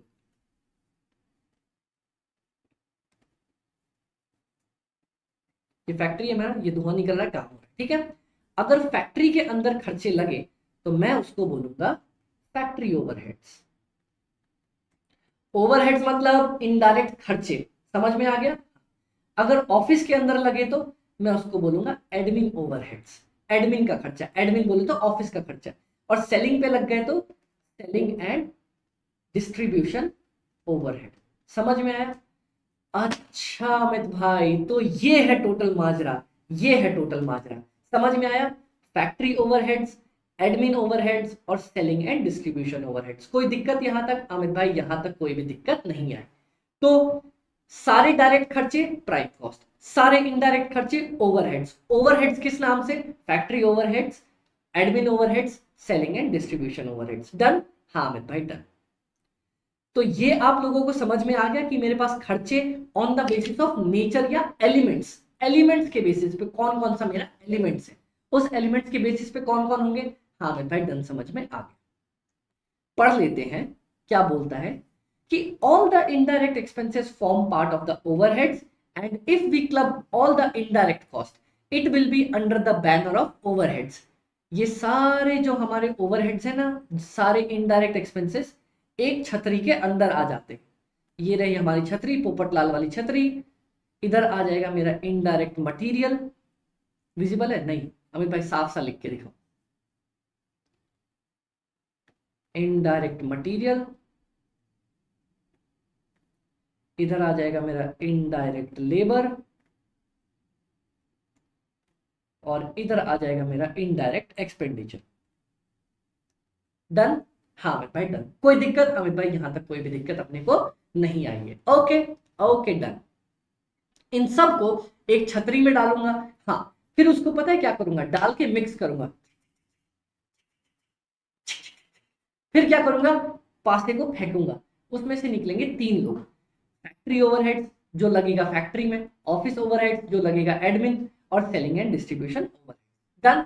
हाँ, तो ऑन द बेसिस ऑफ कभी एलिमेंट्स पूछे तो बेसिक 3 एलिमेंट कौन कौन से हैं हमारा? है मटेरियल, लेबर और ओवरहेड्स, सॉरी मटेरियल, लेबर और एक्सपेंडिचर। डन? हाँ अमित भाई। अब types of cost on the basis of behaviour. Behaviour बोले तो अमित भाई, अरे अच्छा बिहेव करता है, नटखट है, बदमाश है, कैसा है, इस बिहेवियर के बेसिस पे जब मैं कॉस्ट को बांटता हूं तो उसको बोला जाता है types of cost on the basis of behaviour. Next उसके बाद हमारे पास आएगा types of cost on the basis of functions. मतलब कॉस्ट कहां कहां इनकर होती है? मैन्युफैक्चर करने के लिए कोई कॉस्ट लगती है, ऑफिस में कोई खर्चे लगते हैं, सेलिंग या डिस्ट्रीब्यूशन में कोई खर्चे लगते हैं, तो on the basis of their functions. और लास्ट में आएगा types of cost on the basis of normality. मतलब बाबा वो नॉर्मल कॉस्ट है या अब नॉर्मल कॉस्ट है? मतलब हम कॉस्ट भी थोड़ी आधी पागल क्रैक होती है क्या? अरे नहीं नहीं, वो अलग अलग चीजें हैं। तो वो मैं आपको बताऊंगा कि अपन कैसे कवर करेंगे डिफरेंट टाइप्स ऑफ कॉस्ट। तो आज की क्लास हम यहीं पे एंड कर रहे हैं क्योंकि हमारी इंट्रो क्लास है। मैं नहीं चाहता ज्यादा अपना दिमाग हेवी लोड पे चला जाए। तो इसीलिए अपनी प्यारी सी क्लास हम यहीं पे एंड करेंगे, जिसमें हमने ये बता दो फटाफट से क्या क्या सीखा। अमित भाई आपने बताया कॉस्टिंग का क्या मतलब है। कॉस्ट, सबसे पहला कॉस्ट, कॉस्ट मतलब एक्चुअल खर्चा या अपॉर्चुनिटी कॉस्ट, ठीक है। फिर आपने बताया कॉस्टिंग, कॉस्टिंग मतलब हर वो टेक्निक जिसकी मदद से मैं अपनी कॉस्ट का पता कर सकता हूं, वो होगा मेरा कॉस्टिंग, ठीक है।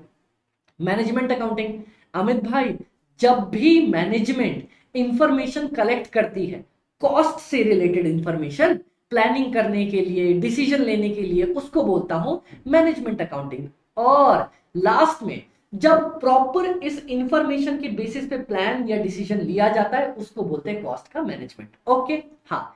फिर आपने बताया कि ऑब्जेक्टिव्स क्या है बाबा कॉस्ट मैनेजमेंट के। आपने बताया सबसे पहले तो कॉस्ट का पता करना है कि कितनी कॉस्ट लग गई मेरी, 1,000 रुपए लग गए, बाप रे। फिर पता करना है सेलिंग प्राइस या प्रॉफिट। अमित भाई मेरे को 220% का प्रॉफिट चाहिए, 200 का प्रॉफिट चाहिए, वो जोड़ दूंगा तो मेरी सेलिंग प्राइस आ जाएगी। Okay, next cost control. Amit भाई 1,000 रुपए लग गए, मेरे को 800 ही लगाने थे, तो अगर टेम्पररी कंट्रोल करूं तो कॉस्ट कंट्रोल, परमानेंट कर दूं तो रिडक्शन। डन। हाँ, लास्ट में ये सारी चीजें पता हो जाए ना तो मैनेजमेंट को अगर कोई डिसीजन लेना हो जो मैंने यहां पे पढ़ा, उसके लिए भी कॉस्ट अकाउंटिंग काम आती है। Done done. उसके बाद अपन ने बस इतना पढ़ा कि कितनी टाइप्स ऑफ हमारी कॉस्ट होती है। मैंने आपको बताया मटेरियल, लेबर और ओवर एक्सपेंसेस। कौन से? सबसे पहला मटेरियल, हार्ड ठोस मजबूत चीजें जो मेरे प्रोडक्ट में जुड़ी होती है, जैसे ये प्लास्टिक बॉडी, ये काली वाली अंदर की पाइप, उसके बाद ये प्लास्टिक बॉडी, उसके बाद ये लिक्विड, ये सारी हार्ड ठोस मजबूत दिखने वाली चीजें हैं। ये क्या होगा? मेरा हो जाएगा मटेरियल। डायरेक्ट मटेरियल पता चल गया जो मेरे प्रोडक्ट से डायरेक्टली रिलेटेड हो। इनडायरेक्ट जैसे कि इस कुर्सी को बनाने के लिए हथौड़ियां, एक हथौड़ी से बहुत सारे प्रोडक्ट बन गए, तो क्या उस मेरे किसी एक प्रोडक्ट से जुड़ी हुई है ना, इसीलिए इनडायरेक्ट। अब लेबर, लेबर बोले तो जो मेहनत मजदूरी दुनिया में हम आए हैं तो जीना ही पड़ेगा, जिंदगी है अगर जहर तो ये जहर पीना ही पड़ेगा। बहुत बकवास गा रहे हो अमित भाई, दोबारा मत गाना। Okay sorry. ठीक है, तो ये वाला काम जब मेहनत मजदूरी के पैसे दिए जाते हैं उसको बोला जाता है लेबर कॉस्ट। ठीक है, हाँ अमित भाई, लेबर कॉस्ट भी डायरेक्ट हो सकती है जो डायरेक्ट मेरे इस प्रोडक्ट से रिलेटेड है, जैसे जो इस कुर्सी को बनाने के लिए मेहनत लगी। ओके, इनडायरेक्ट मतलब कि जो कॉल कर रहे हैं ना, सर आप लोगे क्या हमारा प्रोडक्ट, वो किसी एक प्रोडक्ट से जुड़ा हुआ नहीं है, बहुत सारे प्रोडक्ट के लिए है, उसको बोलूंगा इनडायरेक्ट लेबर। डन। हाँ, और एक्सपेंसेस, इन दोनों के अलावा जो भी खर्चे हैं, जैसे कि रॉयल्टी का खर्चा हो गया, उसको क्या बोलूंगा? मैं बोलूंगा एक्सपेंडिचर। ओके, जितने भी डायरेक्ट खर्चे थे उनको एक छतरी के अंदर डाल दो, नाम क्या दो? Prime cost. प्राइम कॉस्ट क्या बनती है? Direct material, direct expenses, direct labour. और जितने भी इनडायरेक्ट मटेरियल है मेरे, कौन कौन से अमित भाई? Indirect material, indirect labour, indirect expenses, इन सबको एक छतरी के अंदर डालो। छतरी का नाम रखो ओवरहेड्स, फिर इनको मिक्स करो और फिर खोलो। तीन तरह की चीजें आएंगी, एक फैक्ट्री ओवरहेड्स जो फैक्ट्री का खर्चा लगा, एडमिन ओवरहेड्स जो मेरे ऑफिस में इनडायरेक्ट खर्चे लगे, और एक सेलिंग एंड डिस्ट्रीब्यूशन ओवरहेड्स मतलब जो मेरा सेलिंग में और डिस्ट्रीब्यूशन में इनडायरेक्ट खर्चे लगे। डन। हाँ मैं भाई डन, यहां तक खत्म किया, यहां तक खत्म किया। इसके बाद हम बाकी types of cost next class के अंदर पढ़ेंगे। Okay guys, done. तो आई होप आप लोगों को आज क्लास में मजा आया होगा। हमने बहुत कुछ देखा, बहुत कुछ सीखा, इस कोर्स के बारे में समझा, और इतने ही प्यारे और रंगीन तरीके से हम पूरी कॉस्टिंग खत्म करेंगे। ओके गाइस, ओके, सो बाय बाय, टेक केयर, अपना ध्यान रखना। कॉस्टिंग एफएमएसएम की टेंशन मत लेना क्योंकि आपके अमित भाई आपके साथ है ना। Okay guys, bye bye.